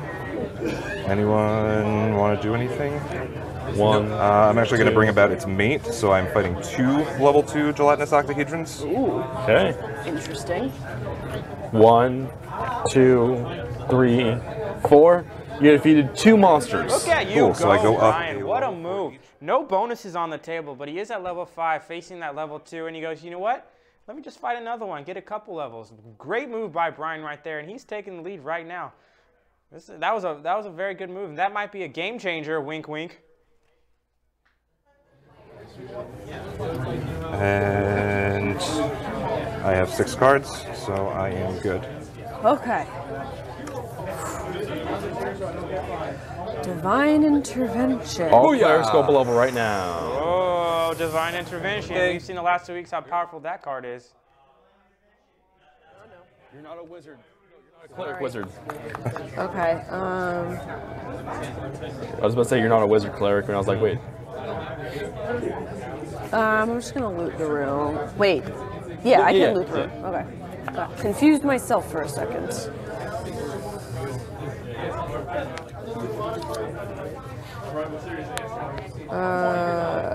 One, 2, 3, 4, 5, 6. So either play a card or give to no one because you're not at the lowest level. I don't have anything I could play, so I just can discard? Yeah, just discard it. Okay. Super Munchkin gone. Okay. Okay. So you messed up my strategy. Because of my cleric, I was going to discard, I was going to take instead, I was going to have to kick open a door, it was face up, I was going to take the Divine Intervention again. And now that you discarded a door card, I couldn't go up another extra level. Oh, wow. Gee, I'm so Shaking sorry. fist of fury. I prevented you from getting ahead. Level 1 potted in plant. Anger, but throws down the potted plant right there. Let's see how he's going to take advantage of this one. 2, 3. I'll take it. I think you just like kind of, you were level 5. I was 5, now 6. 6. Yes. You kind of just like kick it over. Yeah. Like I just did with your, like that kind of just happened. Like you kind of just like lifted the rug slightly. I'm putting this in my little baggie here. Okay. All right, and I am done. Level 1 Mall Rat. +3 against clerics. I have what right now? 7, 12. 12 to its 1, so I'm going to make it a humongous Mall Rat for the +2 treasure. 1, 2, 3. The humongous Mall Rat was going to be. Just want to make sure though. 11. Yes, you have beaten by 1. Alright, so up a level. And I get an extra 2 treasures for the humongous.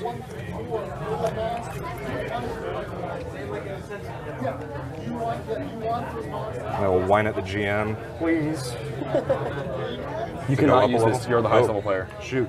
Ooh. I do not agree with your whining. Like you're winning. Ha. Yeah. I guess I can't whine too much about that. I mean, you can, but like it just won't be answered. I'm gonna cheat and equip a bow with 2 hands. Never mind. Yeah, it's cheat. It'll allow you to do whatever you want. Cool. Yes, cheating lets you cheat. Ribbons. Oh, so pretty. I didn't know how many times I could cheat with it because it's elf only. Well, so the way the cheat card works is one card becomes cheated, not one effect. Yeah. And I am down to actually down to 6. I'll end my turn. Level 1, lame goblin. Okay. 1. Well, I'm beating him. 2, 3. That goblin is. He did. Like, he gets crushed like a jerk. All right. Level.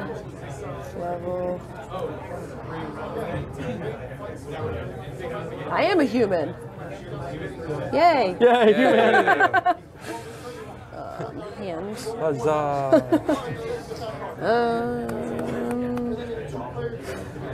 I will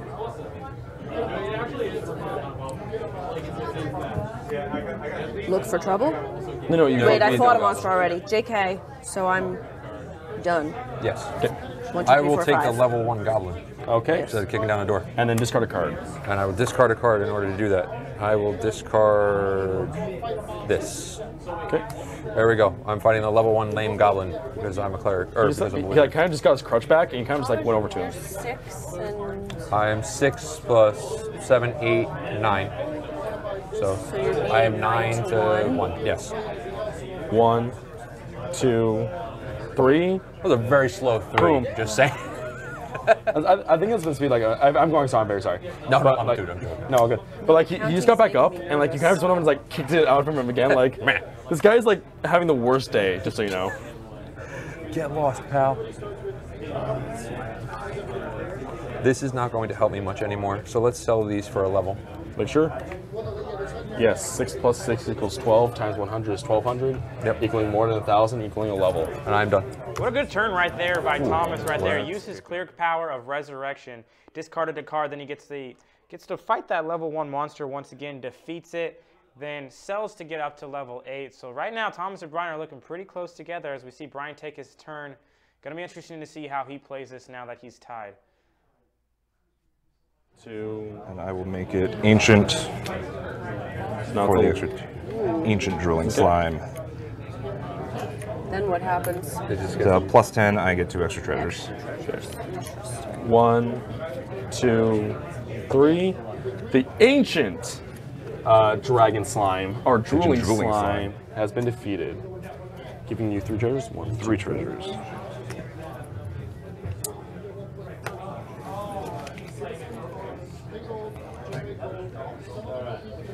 And then play whatever cards you want to play, so you go down to your hand limit. I'm gonna stash some of those. 1, 2, 6. All done? Yep. 6. Okay, you're up. Okay. 4, 7, 8, 9, 10. A level, please? In this order? Yes. All right. Oh, a thief. I'll be a stabby thief. Arr. And I will look for trouble. Okay. Against these level 2 flying frogs. I'm gonna use a transferal potion so that I can fight them. Okay. Oh, Nelly. Okay. This could be the game right here.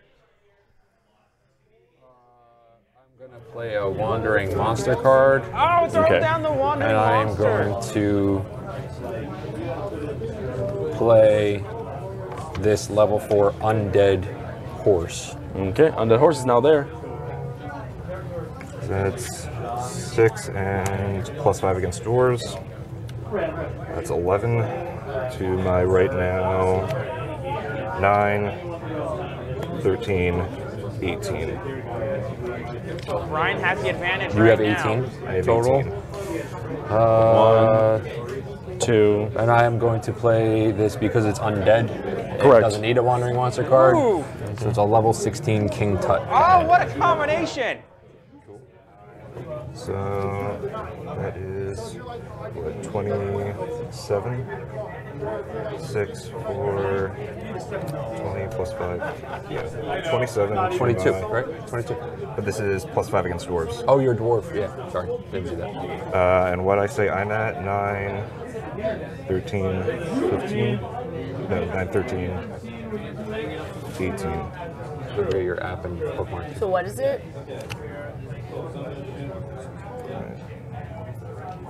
So 25 is the monster. No, 27. 27. See how Brian gets out of this one right here. Thomas throwing down the hammer with the King Tut and the undead horse right there. I'm level 9 plus 4, making it 13. I keep losing track of these numbers. 9, 4, and 5 makes me 18. I will use a magic missile, and an electric radioactive acid potion. Both are +5 to either side. I will choose me, making it 28 to 27. Ooh. 1, 2, 3. Okay, with that, you have won there by it killing is. 3 monsters for that final 1 level. Whoa. Congratulations, man. Epic last battle. Yes, you have won the epic last battle of Munchkin. Congratulations, man. Good job. Honestly, great job. And there's you guys. Great game. And have a great rest of the day at Hexen Company. Thank you guys so much for playing. Thank you. Congratulations to all of you guys. Hopefully you guys enjoy your stay. Yeah, definitely. So we did it, people. We didn't see a level 1 game throughout the whole time. It ended up being one of the more fascinating and interesting games of this tournament so far. Everyone's kind of hanging around level 1, level 1. Danielle even died twice, and it looked like she was going to take advantage of it. She grew to level 4 real quick, grew to level 5 real quick. But then Brian started going on, defeats a monster, gets to steal a level card, uses it on Danielle, throws a wand of dousing, gets that steal level card back, uses it on Thomas, finds himself in a sitting pretty, and that last combo right there. You know what, using the transferable potion to fight the level 1 monster. But Thomas says, you know what, here's the undead horse. Oh, also here's more of a King Tut. And it looked to be an unsurmountable amount of bonuses for Brian to defeat. But then Brian, plays that magic missile, plays another potion, gets 28, 27, and at that point, Danielle and Thomas have nothing to play. And let's be honest, folks, this went from a game that's kind of dragging along level 1, finding those high monsters, but like I said, a lot of people finding those small level monsters as the game went on. It was one of the more entertaining games of this tournament. So it was a very fun game. Brian found out on top. Thomas was sly, thought he was sly, throwing out those undead monsters. But at the end of the day, this was a very good game. Now we're going to see some store interviews, like we said, a lot of going on the ground, finding what's good for these stores throughout the United States as we got onto this tournament. So let's take a look at these stores. Christian here with the Unrivaled Tournament Series and Uma TV. I'm here with a couple of owners at Haven for Heroes, Doug and Emmett. You gentlemen tell me a little bit about the store, where we're located, and how long you've been open for. Well, we're in Port Jervis, New York, and my father Emmett actually opened the store 3 years ago, and about 2.5 years later, I came on board. We're now in a 3,000 square foot building, and we have a whole lot more play space, a whole lot more space. So we try to, make the most out of it. And then, Emmett, why did you open the store? My wife was tired of everything in my house. I didn't have anything anywhere else to put my comic book collection, my sports card collection, my magic collection. So basically, I opened the store to move out some of my stuff and went from a 600 square foot, like Doug said, to a 3,000 square foot, and we're running out of room. And you spoke a little bit on community, and then being in New York, found out that a lot of stores charge players just to sit down and play at a shop. But you don't do that here. No. It's 100% free. You want to come in and hang out, we don't charge you anything. Hell, I'll sit and shoot the breeze with you for as long as I can. And, I'm here some nights until 4 a.m. with some of the kids because I know they're going to be up and about. But I'd rather them be somewhere safe and contained, where there's no drugs or alcohol, interacting with other people, staying nerdy instead of getting dirty.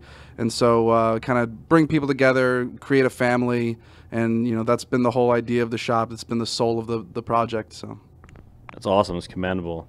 And I'm totally going to steal, staying nerdy instead of getting dirty. I like that. I never heard that. I'm totally stealing that. Doug, Emmett, it's been a pleasure to interview you.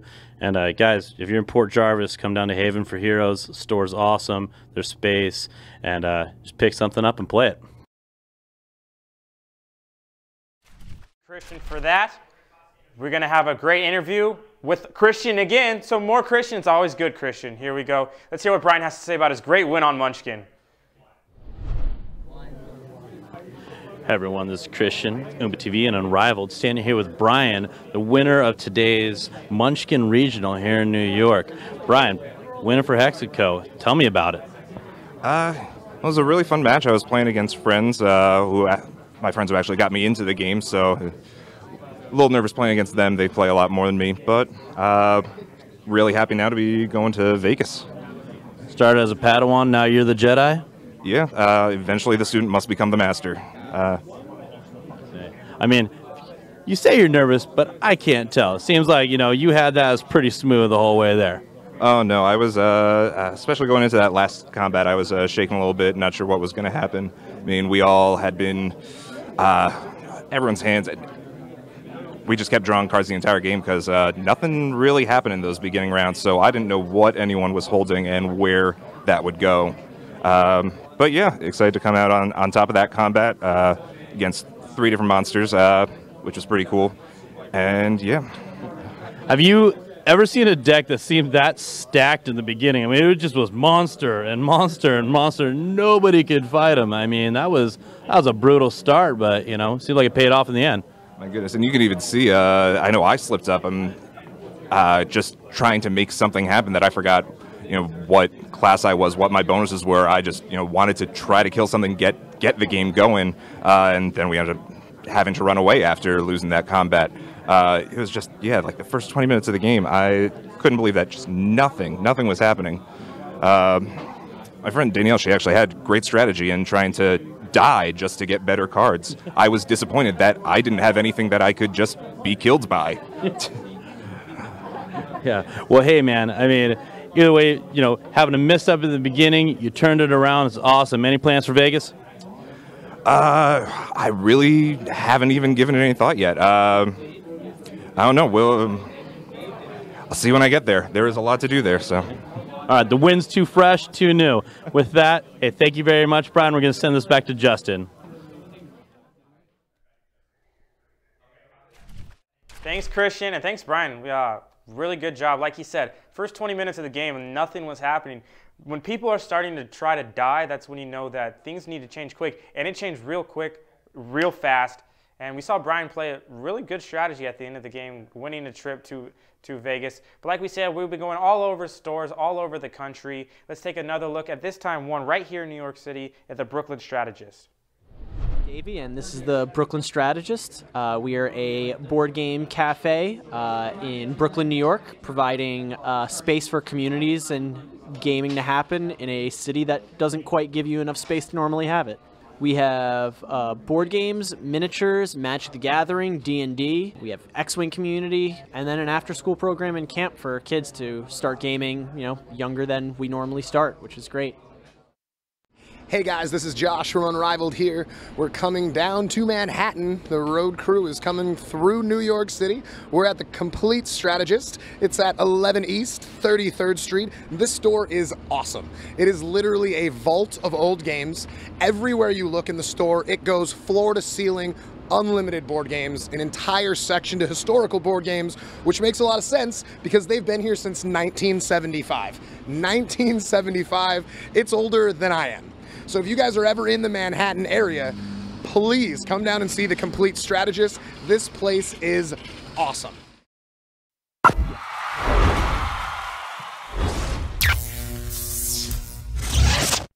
Dashing across the country in lots of tiny vans, playing us some Unrivaled. It really is the jam. I'm Justin. I'm Tim. Stop singing, because this is Game Changers. Oh, man. What a week we had. We Last did have week a in great Austin, week. it was insane. We played tons of games, and we had lots of cards that really affected the table. Hey, and we're not lying. Speaking of lying, our Game Changer card of the week is the Xeron Duke of Lies.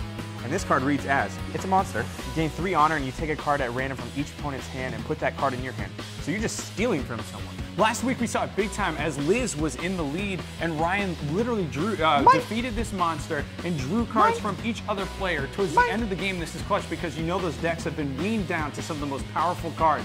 Again, this to me, for my money, is the second most powerful monster in the game, and it can really change the game. Those ruthless liars. Ah! You know when you walk on the beach and your feet gets hurt by the sand, gets burnt? Yeah, no one likes that. Well, I never get that because my spotlight card is Sandals of Protection. And the Sandals of Protection reads as curse cards, which you draw when kicking down a door have no effect.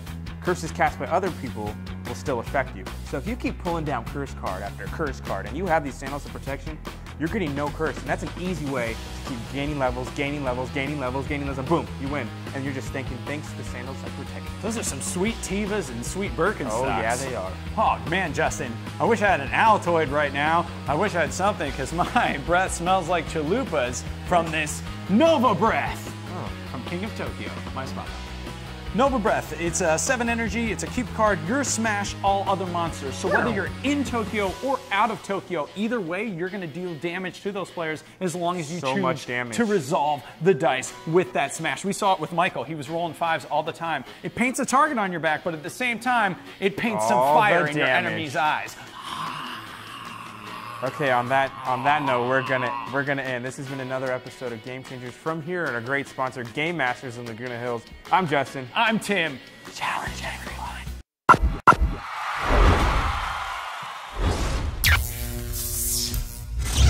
Welcome all you goodly tabletop addicts to the place where conversation can lead to strategy and strategy can lead to more strategy. I'm Tim. I'm Justin. And this is Game Changers. Wow, Justin, we have had a crazy first 3 weeks of our Unrivaled tournament. We've seen backstabbing, we've seen pecking, we've seen monsters squashing dice rolls.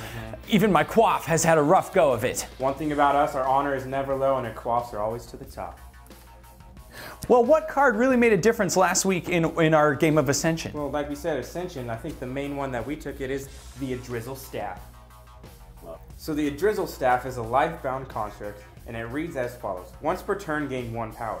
But also once per turn, you may spend 4 runes to gain 3 honor. Now that's a way you can really change the game because you can spend 4 runes to get the honor because maybe there aren't as many monsters and you're kind of just tired of punching the cultists over and over again. And you're like, you know what? Let me get some honor this way. I'm going to do it this. We kind of saw that in the game of Ascension. I was going to say that's big for our strategy because we've seen twice now our championship tables have been 2-player Ascension where it might just be that honor feast, like I got to get that honor quickly, like you said. So I mean, Igdrizzle. Oh, Igdrizzle, just the sound of it. It's a DJ. Sounds like a winning card to me. Sounds like a game changer. Sounds like a game. For Rizzle, it's my Igdrizzle. For Rizzle, it's my Igdrizzle. There we go. I think that's a great leeway to we're going to talk about Seattle this week in our spotlight card. So first off, my spotlight card is going to be from Villagers and Villains, or Villagers and Villains, the Tax Collector card. Ooh, no, what's Tax Collector do? Tim, you got to give me a gold coin. No. You have to. I don't want to. On the card. Tax Collector. And actually what the Tax Collector reads is, during the pillage phase, mayors with 6 gold or more must give you 1 gold. And that can change the game because if someone's getting too rich and they think they have all the money in the world, you can keep snatching the money from them. But also if you have King's Favor, you can change the game, the turns. So you can make someone go to get that 6 gold and you can just steal from everyone. You're like, my money, my gold. And then at the end of the day, you're rich. Wow, Scrooge McDucking over here. Right Scrooge McDucking. What a powerful card for Villagers and Villains. My spotlight card, J-Man, is Parasitic Tentacles. That's how my... I loved it. It was kind of squirrely. Parasitic Tentacles reads as follows. You can pay 4. You can buy power cards from other monsters. Pay them the energy cost. It's a keep card. So this is great when you're going around the table. You can essentially take any card you want. And unlike Mimic, where you just copy the effect, you're stealing that from another person. So that all of a sudden, exactly. That other person cannot use that effect, which means Parasitic Tentacles, you are literally xenomorph parasiting good cards into your hand. That's just some powerful tentacles right there. Thank you so much for watching. Make sure you spread the word because we've got more Unrivaled, more strategization, and more game changers coming your way. I'm Justin. I'm Tim. Challenge everyone. Tax Collector, give me a coin. Give me a coin. It says on the card. Give me a coin.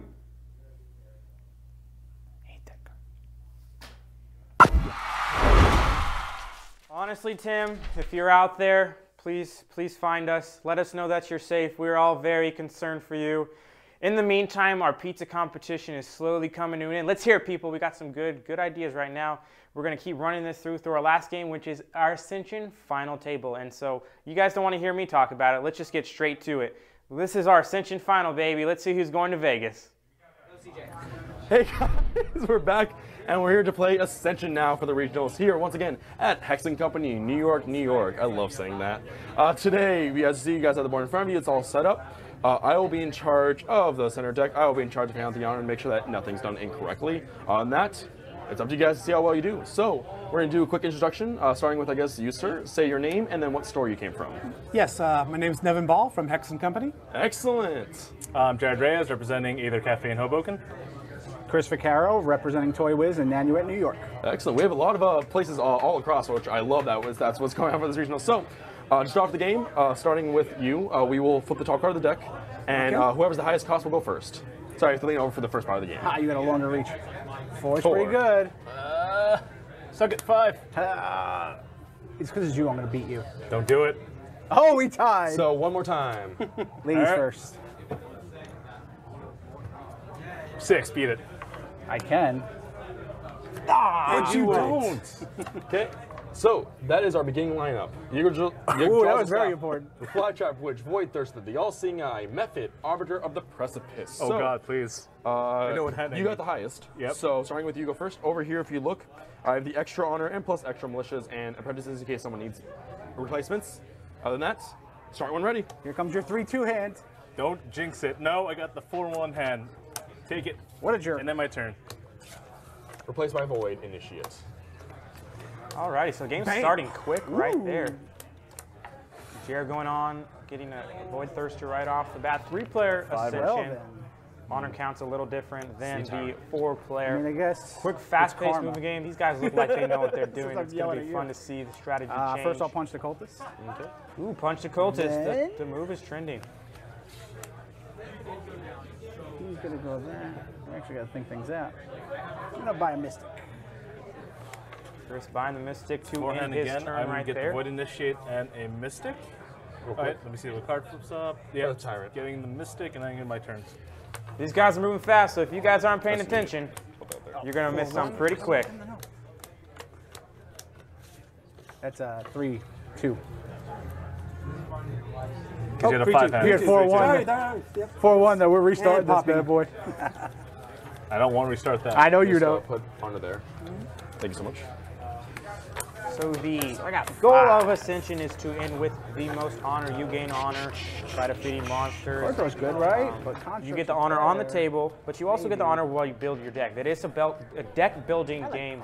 So the more bigger cards you have in your deck, the more honor you'll get at the end of the game. And at the end of the game, we count the honor that you have gained on the table and the amount of honor in your deck. So just because you have the most honor on the table does not mean you're technically going to be the winner. This is where the constructs come into play. And in a fast-paced moving game, strategy is changing quickly after each turn. So it's going to be interesting to see how these guys played out right now. And it's a fast-paced moving game right now. Grabbing a card, I will, of course, hand it to you. Our Templar replaces.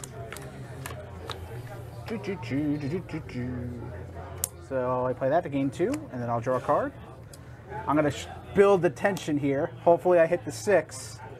Yeah! Just want to make sure. Yep. Goes to Chris right there. Zeron, Duke of Lies. Duke of Lies thrown on the board. Void Initiate. I'm going to discard the militia that's in there. Arbiter of the Precipice draws me 2 cards, and I will banish my other militia. Those are gone. Banishing Goodbye. is for suckers. 1, 2, 3, 4, 5, 6. Would have had it. I'll get the Our Templar. Replace my Temple Librarian. Take the Librarian. Card draws, card draw. So the Void Initiate going to Jared right there. Good luck. Gets a Templar and a Librarian. Good move right there for him. Going for the Void faction right out of the gate. 2, 3, 4. Just want to clarify that card is for your new. That is my hand. So I'll make sure. Yep, and then pop 1. Strong 4. 1, 2, 3, 4. Ooh. Replaced by Samael's Trickster. No, it was the Temple Librarian. Into another Temple Librarian. Wow. Oh no, sorry. Yes, right. I know, because I wasn't going to be able to afford that. Oh, all good. It's my job. This isn't like Vegas. I'm not going to get my hand chopped off for touching the blackjack deck. That'll be it. Okay. Draw a card. Draw 2 more cards. 1, 2. I will give you this because it's being banished. Let us play the Arhar Templar against the Mephit for 2. Yep. Getting rid of the Duke of Lies, because I don't want that. Interesting move right there. Yeah. Jared getting rid of the Duke of Lies doesn't want people to gain the advantage of that right away. What has been killed and what has not. Again, a fast-paced moving game. 3 players a lot different than the 4-player and 2-player. Strategies are changing, but these guys are definitely veterans. So even if you're playing in a game like this and you miss one move, that might affect you for turns to come. So this is going to be very interesting to see how each player does their best of keeping up with the pace of the game. All right. So defeat this. 1 and 1 power. Okay, there you go. So we've got 5.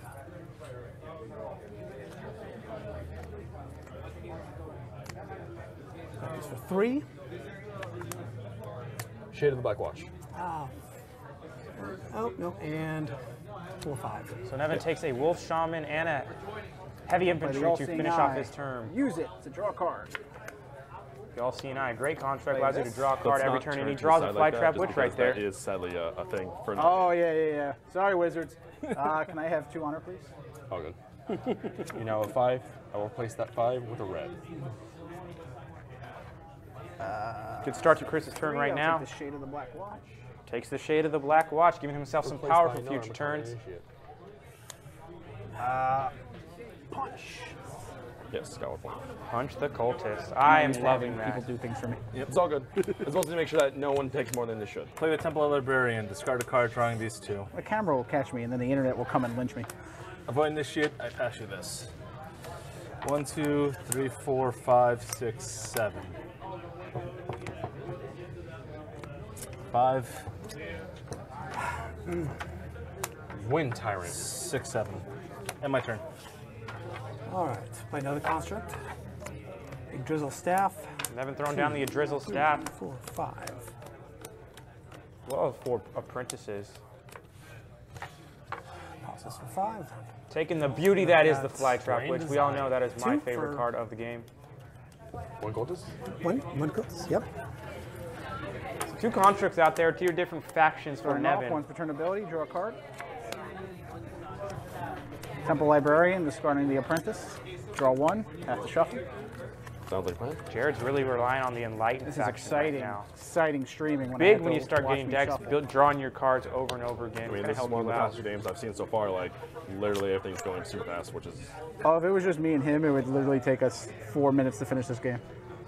I'm holding them back. Yeah, you are. Yeah. But we like you. We so don't want to okay. admit that, but yeah, we like the company. 1, 2, 3, 4, 5, 6. So Rune's Wild right I there. don't like you, the fact you did that. Taking the Grand Design, huge Mechana construct right there. Replaced by Arha Initiate. Big move right there for Jared, or for Chris. Let me see what the next card is.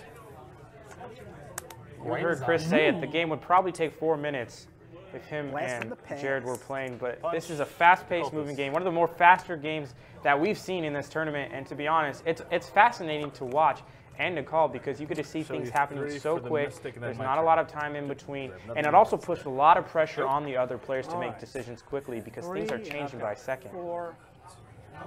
So, I'm going to grab a Mystic and then punch a Cultist twice. Yeah, I'm going to take 3 from you, replace with a 5. And that's it. Good move right there Starting from off, Nevin. draw a card. Going small. It's coming to me. Gain 2. And draw a card. Play the Shade of the Black Watch. Alicia will go.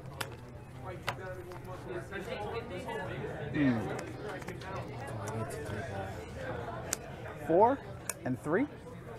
It'll be a Mystic, and I'll punch the Cultist. Taking a Mystic and punching the Cultist. A good move, a very solid move right there for Chris. We move on to Jared. Seer of the Forked Path draws me another one. 6. I'm going to banish the Earth Tyrant. Ooh, good move, banishing the Earth Tyrant. Replaced by Avatar. And there's the Avatar Golem right there. 2, 3, 4, 5, 6. I only activate 1 Initiate. Give you that. I'll use the 6 to pick up the Grand Design. Sea Tyrant. I'll do a Cultist Punch. And then my said turn. that Avatar Golem's pretty big, especially if you're going to have a lot of constructs because you gain one honor for each faction. So that's where a card you have that. If you build your constructs with different factions, that's a card that's going to help you a lot in the long run. I'm not a big fan. No one's a fan. Yeah. Replace my method. And then I'm going to misunderstood. Punch 2 cultists. Okay. If you did both, maybe. That's my 3. That's it? Drawing 2. You're all done? Yep.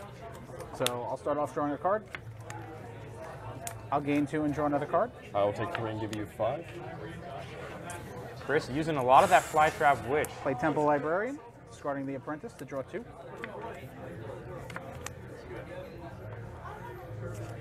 Play the Grand Design. Gain 2 runes. Use 2 for a Mechanic and 1 here to get the Burrower. Still have 1 float. Picking up the Burrower Mark. Good move right Placed there. by Asect of the Lidless Eye. Is that how you pronounce it? Oh, Ascetic. Yeah, there we go. I was like, I said it wrong. You're just saying bad words. Banish. So I have 1 rune and 2. So I have 4 and 2.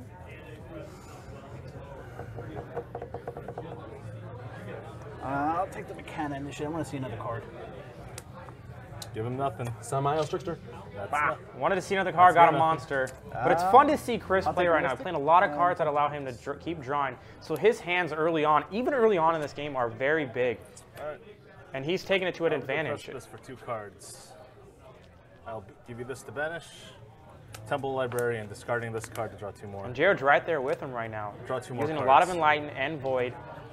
Draw 1 card. We see our Initiate, 2 of Draw them 1 in his card. hand. Doesn't matter So if you got can crap see cards in Jared's deck. going for the Shut up. Enlightened faction right now. Something we haven't seen a lot of used throughout the tournament, really. It's been a lot of Void, it's been a lot of Lifebound. Jared's really using the Enlightened faction for this My game. target will be the Wind Tyrant. Temple Librarian. I will kill the Method with the Arhar Templar for 2. I'll take 3 from you. Another Void Initiate thrown on the board right there. Get rid of Samael's Trickster. Void Initiate and another Samael's And Samael's Trickster replaced by Samael's Trickster. likes you too much. That Trickster he is. 1, 2, 3, 4, 5, 6.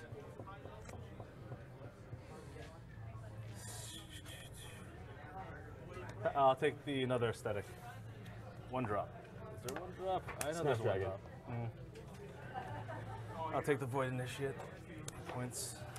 Doomslayer. Cultist Punch at the end of all that. Impressive turn by Jared as we get to Nevin. See what he does. Draw a card. I got to shuffle. Don't worry. I'll take 3 and make that a 5 as I wait. Flytrap Witch again, making her presence Ben, that was known. hard.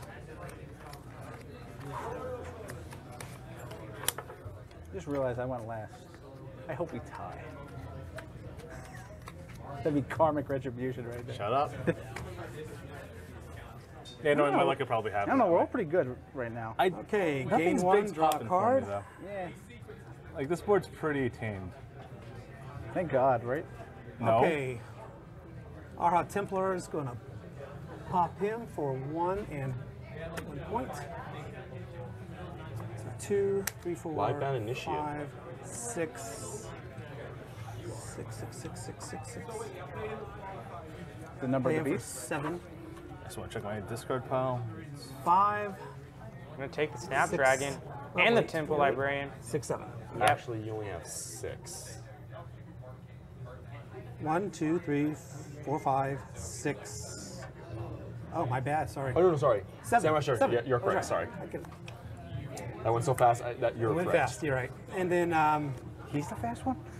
Don't apologize for being fast. And then a He pop can't cultist calculate. for 2.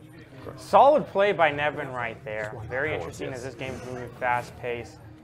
Let's hear what he has to say coming into this game, how his strategy was with our gamer on the ground. All right, hey everyone, it's Christian with Unrivaled and Oomba TV. Standing here with Nevin, getting ready to play the Ascension finale here at a Hex & Co. And you're playing out of Hex & Co.? Yes, I am. Played your way in today? I did. Pretty excited about that? Very excited about it. And how long have you been playing Ascension for? Since it first started, the first edition came out. All right, so do you think that's going to give you an advantage, having some years behind it? I don't know. I've got some tough competition. Do you know the competition you're playing against? Yes, they're glaring at me right now.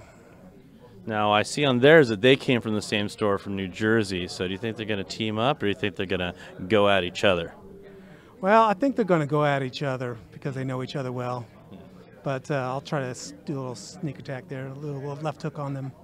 All's fair in love and war, right? All right. Hey, best of luck to you today, Nevin. All right, thank you. All right, no problem.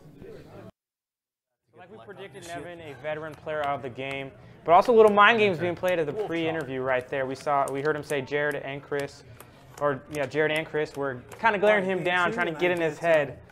But Nevin's doing a great job right now, holding his own, and this is a very, very impressive game. One of the more impressive games we've seen so far in the Unrivaled tournament. So 5 and 4. Okay, so Corrosive Widow, I'm going to pop for 2, 3, 4, so I get 3. Correct. And each opponent must destroy a construct they control. Grand Design. Great move right there. Replacement? Wasn't very grand. Citra, Weaver of Stars. It helped you once. Helped me twice. And then for 4, I'm going to grab this.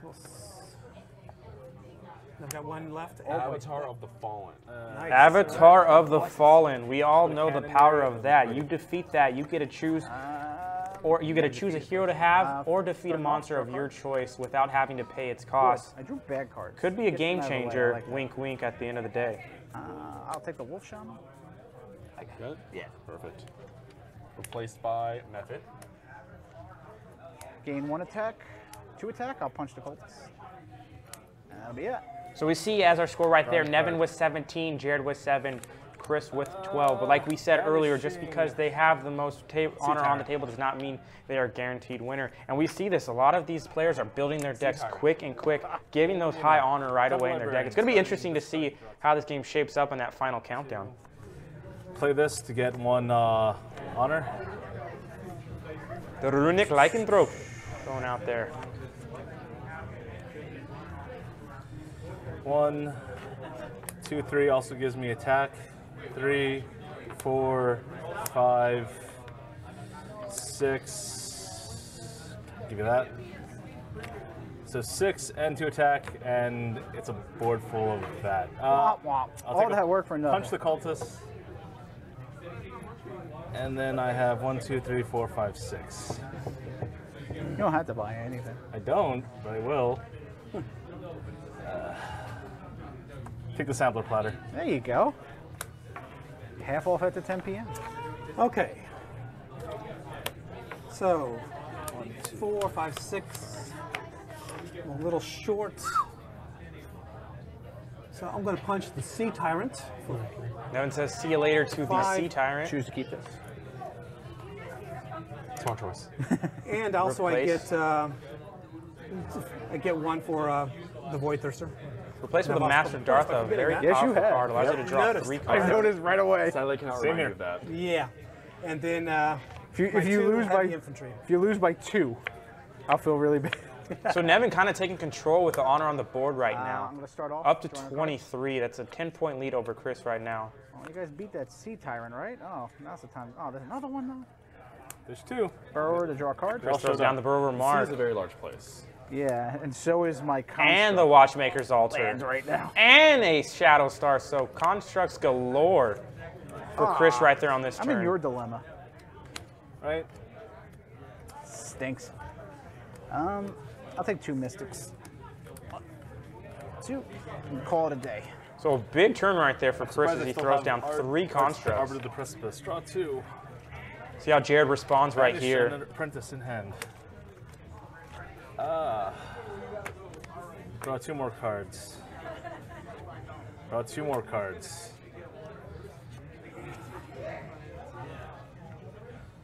Draw 1 card.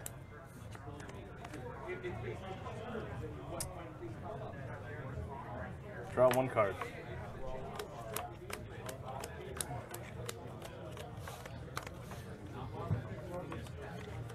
Jared has a big turn going on right now. I trust you. Look at that hand. Tormented Soul. And I'll draw a card. It's another card drawn because of the Tormented Soul. He needs to gain his honor. Yes. Ooh, the Forked Path. Thank you. Let my honesty was- not fool you. I'm out to murder you. I was trying to calculate stuff with drawing. I see how it is. Draw a I'm card. still thin. Don't forget, but me, it's like There's that grand design that's right there. mandatory. That's not a forget. So Banish the Wind Tyrant. Replaced by Reactor Monk. Play that. Just play it up front, please. Sorry. Perfect, thank you. 1, 2, 3, 4, 5, 6, 7, 8. Won't use that. I'll grab her. hey, you grabbed the right. You grabbed the right one. Well, I have The too much Weaver of draw anyway. Stars Exactly. goes into Jared's I have deck. one left. Big Can't pick right use it. there. I will punch the cultist into my turn. Jared's punching the cultist. So we saw Jared have a great turn right there. We also spoke to him before the game with our gamer on the ground. Let's see what his strategy was coming into this. All right. Everyone, this is Christian with Unrivaled and Oomba TV. Staying here today with Jared. Jared, you're playing at the Aether Cafe? Yep. Where's that located? Hoboken. Jersey? Hoboken, Jersey. Yep. Okay. We're playing the Ascension Regional Finale. Think you played a couple games today? Think your chops are ready for this? Oh, I'm more than ready to take this down. So, saw the, you're here with a friend. Who's going to win? He's going to go down. He's definitely going to go down. There's not going to be no contest. I'm taking them all out. Like, if you had to put it in terms of honor, how bad are you going to smash him? Triple digits. Let's go with that. Shots fired. So, just a random question for you. If you were going to play, you can sit down and play Ascension, sit down and play any game against anyone throughout time or history, who would it be?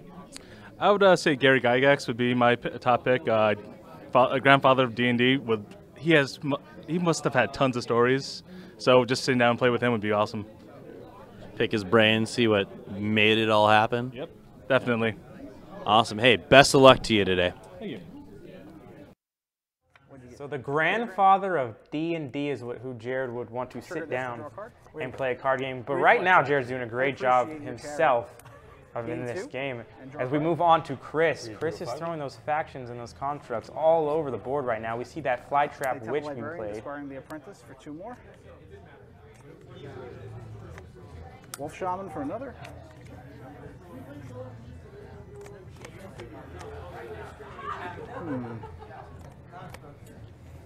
Not quite enough.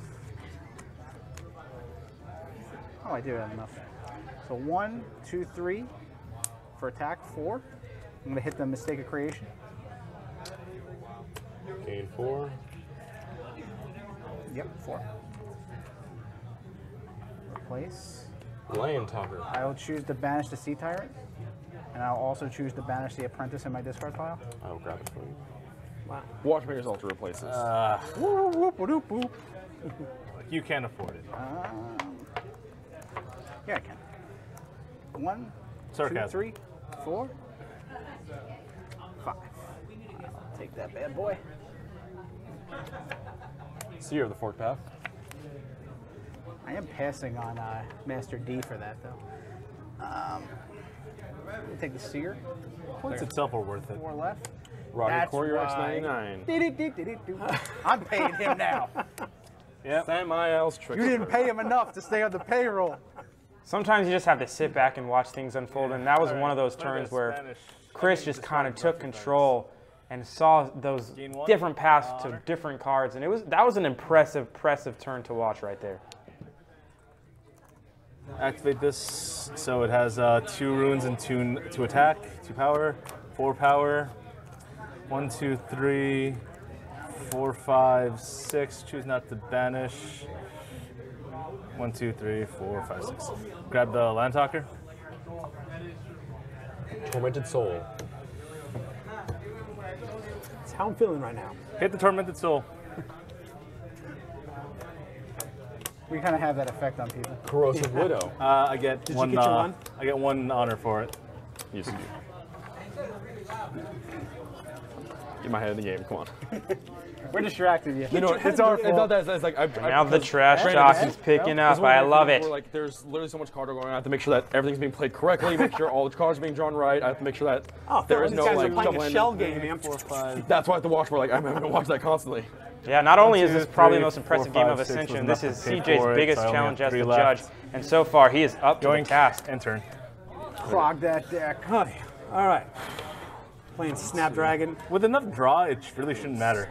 Can I see the void during his turn? Discard a card. If you do, draw 2 cards. I am discarding an apprentice, drawing 2 cards. That doesn't do much. Oh, look at that, another apprentice.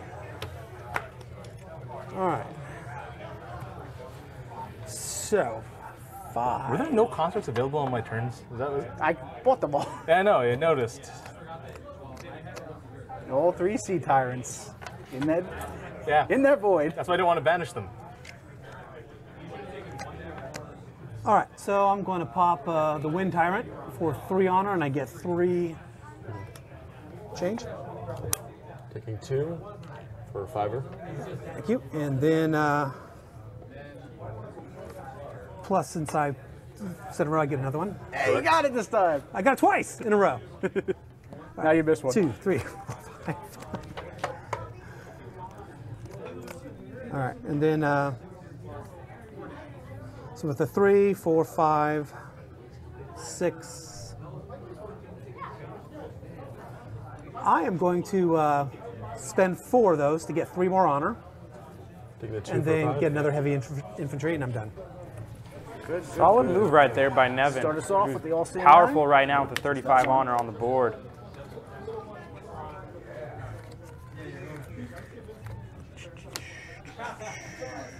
So 4, 5, 6, 7. Master D, come home. Hedron Cannon. Oh, Why? please. Why? Oh, that Hedron Cannon makes its presence known. Okay. All right, have a bunch of apprentices. That's please. huge construct and huge implications for this game. That's going to be 8 honor added to your deck, to your honor pool at the end of the game. No. We'll see. But I have a lot of card draw anyway. Draw a card. Or you can just get rid of it. Shut up. I'm just saying you could get rid of it right now. Might have to. Get rid of the Reactor Monk. Ooh, Jared says bye to the Reactor Monk. You've done well today, Void but you are Thirster. gone Draw 2 now. cards. Replaced with the Void Thirster. Another Void construct.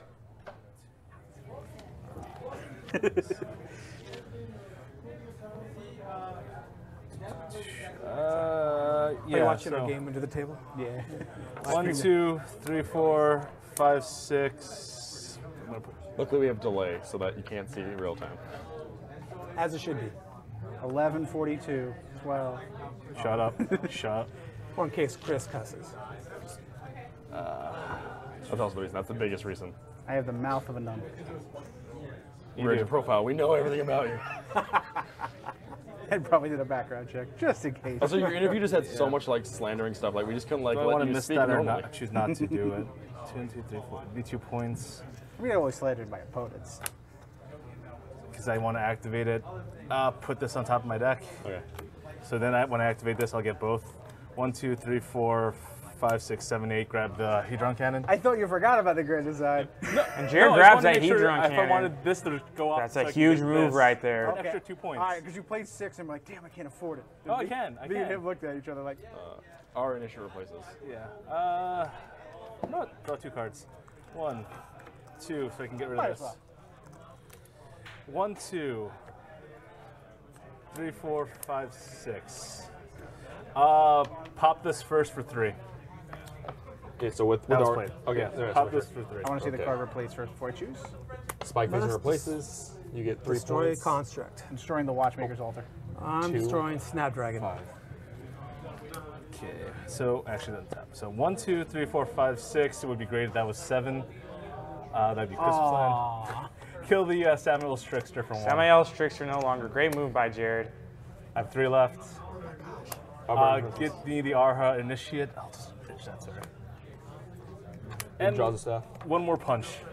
Oh, with the cultist, because I have 3 left, so I'm going to take that punch. And turn. Your turns are What all a great card move by I- Jared we sure, saw right yeah, there. I- Highlighted by I grabbing built the big the draw deck. Hedron He doesn't play Cannon. them nice. And what a great competition I we've played had so 20 far cards in today. minus one. I'm going to announce the winner of our pizza competition for $40 in store credit for the Laguna Hills Game Masters. Drum roll, please. The winner obviously has to be Dinkleswerve's pepperoni pizza, but every pepperoni pizza is a smaller pepperoni pizza. And me, I love some pizza, so adding more pizza to the already pizza that I'm eating It's icing on the cake right there for sure. So Dingle Swerve, congrats. You're going to get $40 worth of game store credit. Message me your info and we'll get that straight to you. I appreciate it. Pizza on pizza on pizza. You can't beat that. Let's get back to the game because this is, you missed it something quick. We're gone. So let's take a look back into the Ascension game. Cultist. 4. And I get the last for the final red. There we go. My turn here is done. Alrighty, starting us off. All-seeing eye. Master D. Draw 3. See what I did there? It rhymed. That's what I saw. Sick rhymes. You're in New York. Please don't do that. All the time. Discard. There it is. My man. You get a feature on my next track. That sounds hecka whack. I am not going to banish anything. I like that board as is. So I will play Shade, banishing.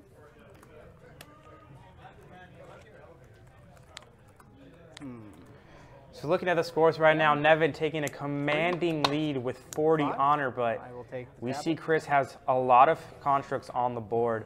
That's going to be a game changer at the end of the day, too. As we see that Spike Vixen thrown up on the board. We're winding down. We're very close. And I told you, this game, these are veteran players. These guys have been playing for a long time. This is one of the more fast-paced moving games we've seen in the tournament, and also one of the most entertaining games, to be honest, too. I'm liking this little stretch you're giving me. Wolf Shaman. I will turn this into attack, so 2 cultist punches for 4 attack. Correct. No more rubies for you. Oh. Oh, great. We're up to that point. No more Jolly Ranchers. Oh, wait. Damn, brand name. Stop. Draw me a card. Being raised by pop culture is maybe not good for TV. 3, 4, 5, 6, 7. And no link device in sight. So I'll spend these. I'll use these 2 for the Seer of the Spike Vixen. Spike Vixen. Seer of the Spike Vixen. Ozai the Peerless. That was for 5. Kill all those monsters on that board. Yeah. I'll take the Yggdrasil Staff. Snapdragon. I'll take a punch. Again, we want to thank all of our viewers on Twitch, Smashcast, Facebook Live, YouTube. We are at New York City, Hexen Company. Oh man, we've had a great day so far. Saw a great game of King of Tokyo. Saw an unbelievable game of Munchkin. And we're seeing a fast-paced moving game of Ascension. We're going to say congratulations to all our winners once this game wraps up. 1 for each faction, so I get And remember 2. on Twitch, if you're following, always remember to keep down with Cam 2, 4, in your thoughts and your mind. No, so we'll see what I can do here. 5, huh? I'm gonna grab the Snapdragon. Live on Initiate. So this game wrapping up pretty quickly. Spent, and I'm going to pop 3 cultists. 3 cultists. 3 points. And that's Do you end it? That's my turn. What do we have? 3 left. We'll see. I'll start off game 2 and draw a card. I have the Fly Trap Witch. I will draw a This card. game started so fast, I'm not entirely sure who started first, but we'll be able to tell once the game ends. And Chris is looking to make some damage right here.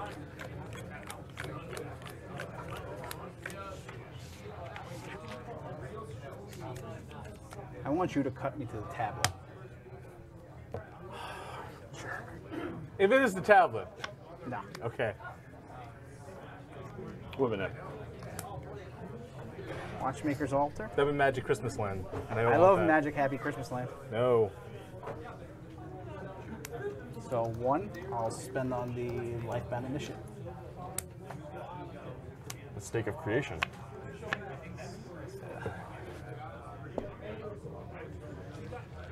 So with the 1 still remaining, and that 2, I'll take the Seer of the Forked Path. Corrosive Widow. There's all those monsters you were asking about. Just a turn late.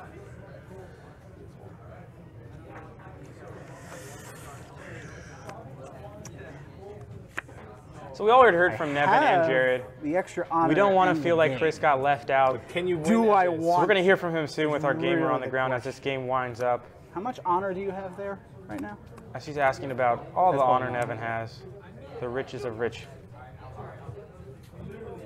47. It's a good number. I already know what I counted. How many cards are in your deck? I'm trying to run back the heroes you bought. 9? I wish I could count cards. Chris is trying to count cards Ascension style. If he finishes, it's over. It's over, yeah. That's I why. don't think my math works out for me. I don't. Damn.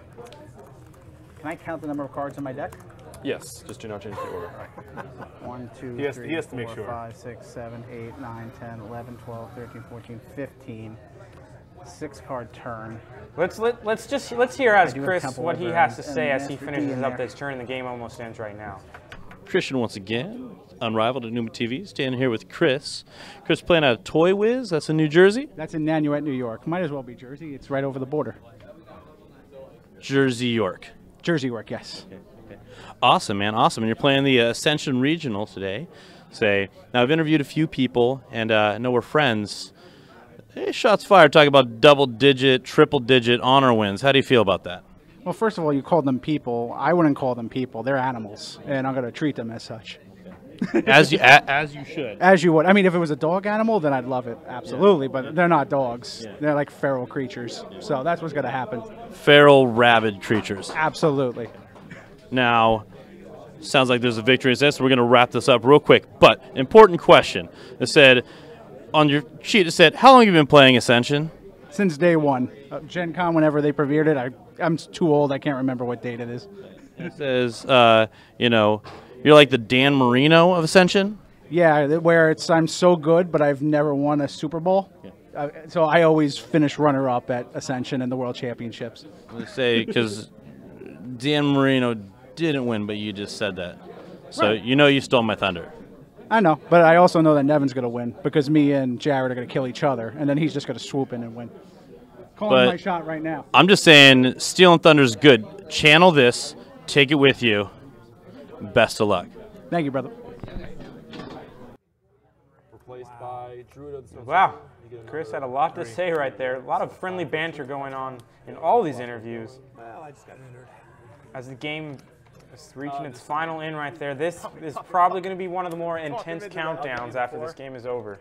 I'll take the Druid of the Stone Circle. Because you wanted to go one more round. Burrow Mark Yes, II. I did. I have enough for that.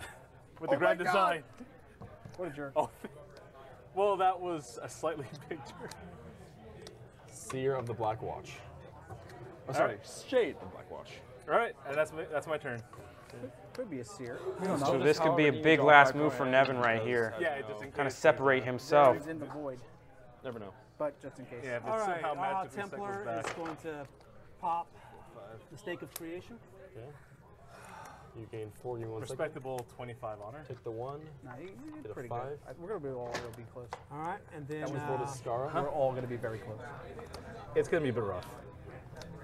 I couldn't get anything running. 3 here. Oh, plus I get 1 for popping a monster in this. Oh, I don't. No. Once I remember the cards discarded. Thank you. I was making your life easier. You don't have to keep track of I all don't the have to cards keep track of the one, took the the choice one away card, from just the you. one card. Choices now, just take them away. Yeah. No more choices. No more choices. You know, speaking of one more choice, I'm just going to take a Mystic. I don't want. You want to give me another card? I'm done. Alrighty, let's see what I can do. It's not in my hand right now. I got to go fishing for it. See what I would have had. So I'm going to draw. All right, Chris, let's see it. that was Let's see how you finish this game up. Draw. Oh, wow. Little shaman. That was a good one. Oh, God. Oh, Master D able to thrown see on the this. board. I'm just drawing all my card draw right now. It's going to be on the bottom of the deck, though. I'll play this to trigger that.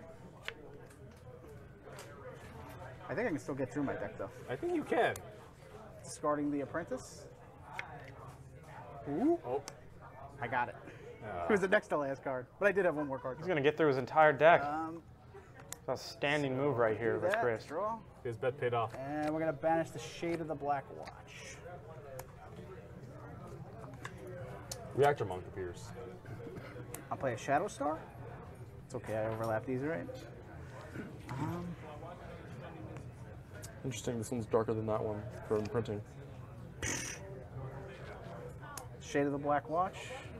Give you that.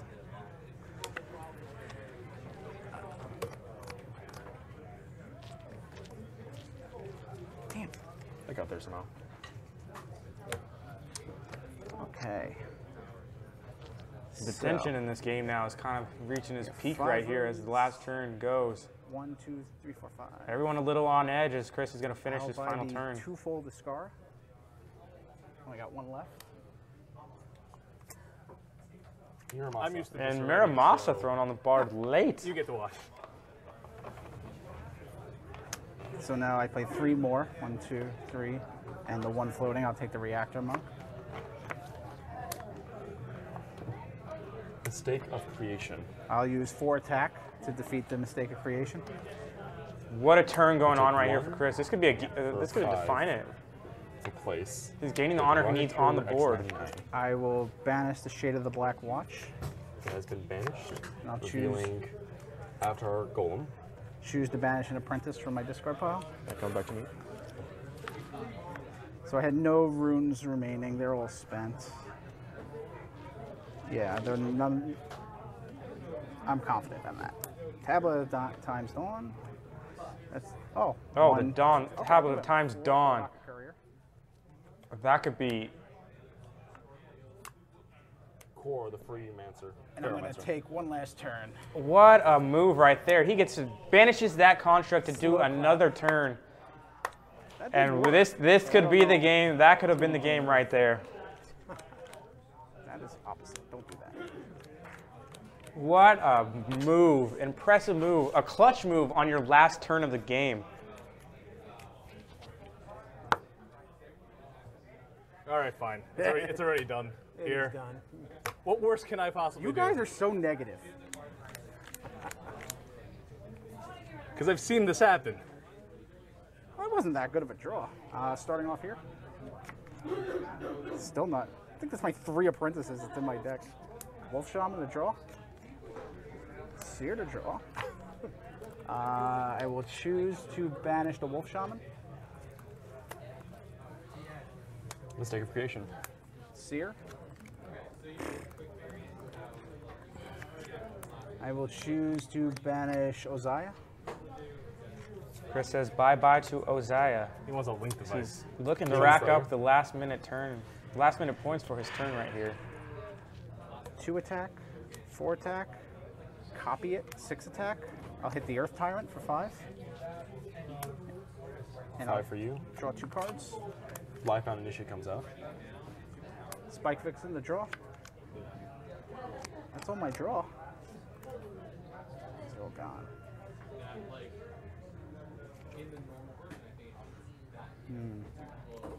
So I'll use this one for the Lifebound Initiate.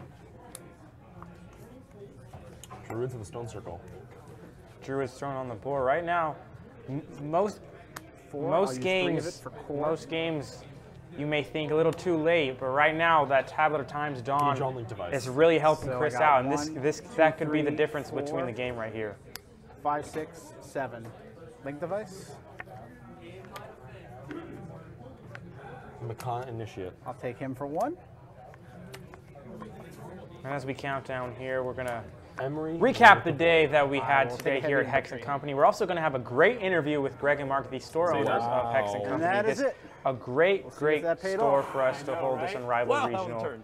Amazing. And Okay. now we go to the final countdown. Okay. And this is where everything happens, folks. Hold on, buckle your seatbelt, and enjoy the ride. Please put them in piles of 10 honor points each so that I can do a quick look to make sure that they are counted correctly. After which we will start with you as you're the first player, and we will. Chris, were you hunting for that link device? The link device? Were you just hunting for the link I knew device? it was there. It's just a matter of when. Those were the only 3 apprentices I had left. One last tormented soul wasn't good. Alright, I'm gonna take out the mystics. This is my last apprentice. 1, 2.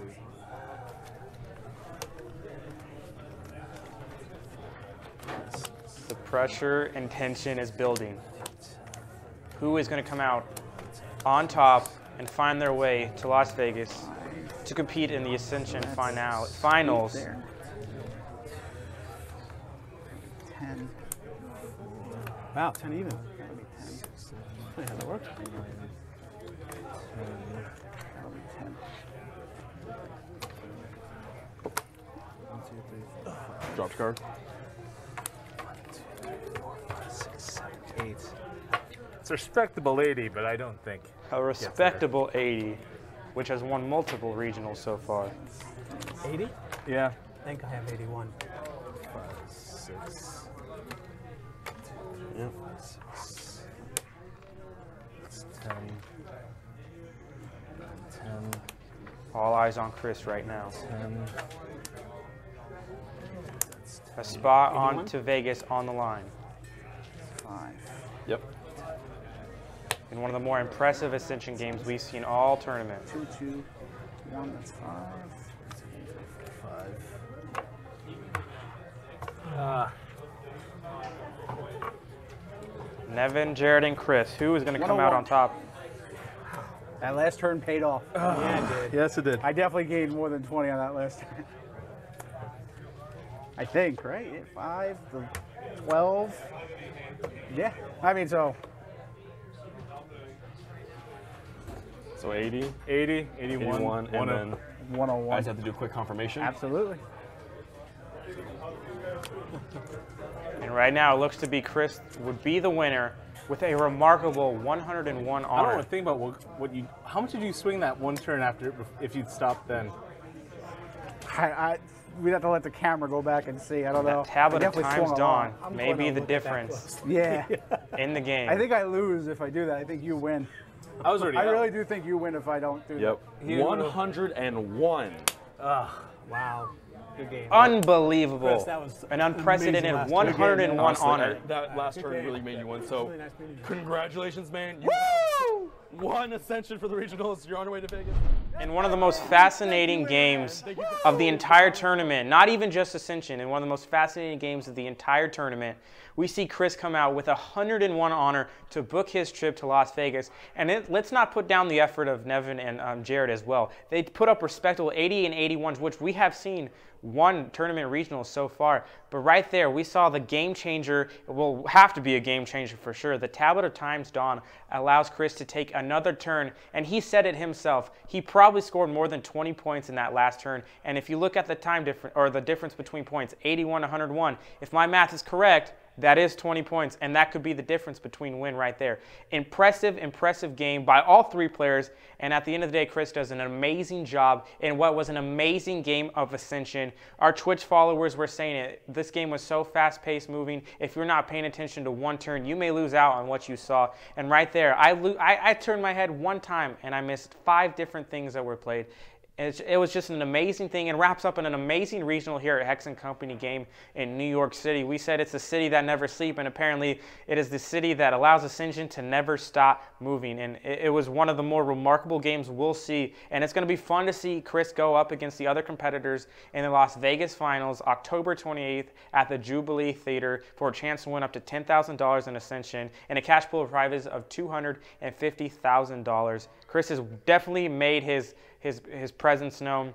And I just want to say another congratulations to Dinkle Swerve, who won our in-game competition today for the $40 in store credit to Laguna Hills Game Masters. He decided his pizza was going to be a pepperoni pizza, with the pepperonis being even smaller pepperoni pizzas, which to me is breathtaking for me. If I ever saw a pizza like that, I don't know what I would do. But again, we're going to head out to an interview soon with our winner, Chris, in what was probably the game of the tournament so far. Let's hear what Chris has to say about his amazing performance. TV, standing here with Chris, the big victor of the Ascension Regional. I mean, I don't know if you guys were watching the stream, but holy crap, what a move at the end. When did you sit there and say, okay, there's one honor left, let's keep this going? I definitely was aware of that since Jared's first turn. I was like, I got to play this out and see how much honor Nevin gets. And when he left me at 3 and I had the fly trap witch in my hand, I'm like, okay, I can use this, gain this honor, and then just see what my options are. So I was taking a look at how much honor he had, what I had, and I knew the tablet was in play. So I was like, I knew we were really close, and I didn't want to take a risk on that. So I was like, I'd rather risk me drawing good cards. And that's what happened, and it paid off. I mean, we even put that on the sign there. I don't know if you see this, but 101. That's the century mark. So LOL, baby. LOL, yeah, LOL 101. Yeah, so Nevin, I mean, his shots were that he was going to get, you know, he was going to hit that, and obviously did. I mean, I think it was 80, 81, and then 101. So 20 points. That I say that's a little bit convincing. Any shots you want to fire at these guys? After all the shots I took at them on the pre-interview, I don't think I necessarily need to. No, it was a really fun game. Everybody had fun, and I especially had fun. And you're the one that gets to go to Vegas. So any plans for that, or is it too new, too soon? We're gonna win 10 grand, and we're gonna put it all on black and make it 20 grand. I like it. I mean, I don't know. So far, it's the first person that, you know, that much confidence saying, not only am I going to win it, but I'm going to put it on black and double it up. So we're going to need to follow you around when you win, and I want to see that and catch that on camera. You all right with us following you around a casino if that happens? I love the fact that you said when I win. So thank you very much for believing in me. Well, you know, it's got to start somewhere. You believed in yourself. I'm going to believe in you. You know, Team Chris, it's easy for me because Team Christian. So, you know, we can keep this going. It's true. I like it. Let's make it happen. Thank you very much. And, hey, we're going to go back to Justin.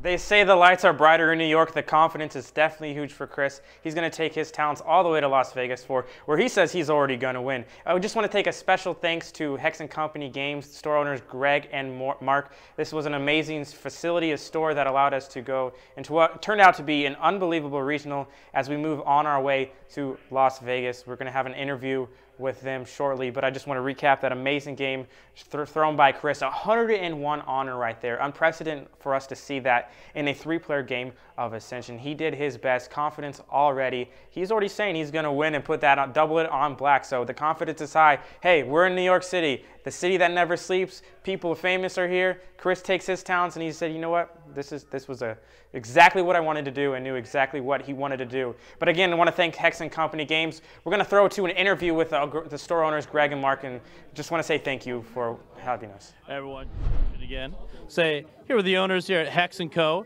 new gaming store in New York, New York. So I'm going to pass it on down, let them introduce themselves real quick. Hi, my name is Greg May. John Freeman. And I'm Mark Miller. And then, since this is the new store, and technically you guys open on Tuesday, can you give us a location so that way people will be able to find you? Absolutely, 2871 Broadway here in Morningside Heights in Manhattan. Awesome, awesome. Thank you very much. And then what sort of events are you going to be hosting at this store? Do you have some nights already planned out, or is that to be determined? Oh, sorry. Oh, no. Oh, no. Done. Well, we are planning on hosting standard Magic nights and D&D nights, and we hope to be having all sorts of clubs based on community interest, whether that's Scrabble, chess, backgammon, you name it, we can probably host it. And then I have a flyer from the front of the store here. After school at Hex & Co. Can someone tell me a little bit about this program? It seems super awesome. That's back to him. Yeah, we've been running this after-school program at another location now for 6 years. It is based on neurodevelopmental principles of brain activation through gameplay. Kids have fun. We don't mention the words learning, and parents love it. All right. And then, question for you. So, with game cafes popping up, I know this isn't your first crack at this. You have a couple other stores. So, you know, what do you feel? How do you feel about this phenomenon? I mean, it seems like board games, coffee, it goes hand in hand. Tell me a little about your experience with it. Obviously, it's your third store, so you have some experience with this. Let you pass it on down. So Absolutely. So I run the Uncommons down in Greenwich Village here in Manhattan, and we've seen an incredible run over the last 4 years. We get to 2- and 3-hour waits. It's clear that the community needs more places to play, and that people really appreciate the concept, a home for communities. And I've been running the Brooklyn Strategist in Carroll Gardens for the last 6 years. The community is looking for a psychologically and physically safe place to be, and we've become a cornerstone in our community. And I think more neighborhoods around the country could use places like this. So my early background was in the video game business, so I think it's... Cut them off. We're good. We're still live. Okay. Wow. So I mentioned the word video games. Did you see that? And the lights went out. So to me, it's magical when people can get together in the real world, face to face, play games, compete, get to know each other. We see a lot of younger people coming here on dates. It's a great way for people to get to know one another. And you know, even when people are playing video games online, it's not nearly the same thing as being in the physical space and being with each other. So that's why I think there's a really kind of a snapback from the digitization of everything and everybody with their nose and screens to, you know, being in the physical place. So that's what we tried to create. And if I could, I just wanted to say thank you so much to everyone for coming. Thank you so much to Unrivaled for selecting us as the venue. This was the best opening experience we could imagine. Yeah. Awesome. And thank you so much for being such gracious hosts, I want to say. So on behalf of Unrivaled and Oomba, thank you guys. And then if you're in any of these towns, the Uncommons, Brooklyn Strategists, or here at Hex & Co., come on in. The guys are awesome. You can get great coffee and board games. And we're going to go back to Justin. Thank you, Christian. Again, I want to say thank you to Hex & Company. An amazing stay here, an amazing store here in New York City. We had a great time at the New York Regional of Unrivaled Tournament Series. I want to say congrats again to our winners today. Brian of Munchkin did a great job of unbelievable comeback right there. Then we saw Ezra of King of Tokyo, and then we saw Chris take his domination of Ascension. So congrats to all those winners. We're going to see you in Las Vegas, but next week we are in Newport, Kentucky at the GameWorks September 9th. LMQ start at 11 a.m. local time. We will go live at 2 p.m. Eastern Standard Time. Then September 16th, we are in GameWorks in Chicago, Illinois. Ooh, I can't wait to go to Chicago. Then we finish up September 23rd in Minneapolis, Minnesota. And then the finals, October 28th in Las Vegas. I'm going to have a great time there. I'm hoping to see you guys there. This was an amazing day here in New York City. For us here at Unrivaled and Uba, I'm Justin Gillerman. We'll see you next week in Newport, Kentucky.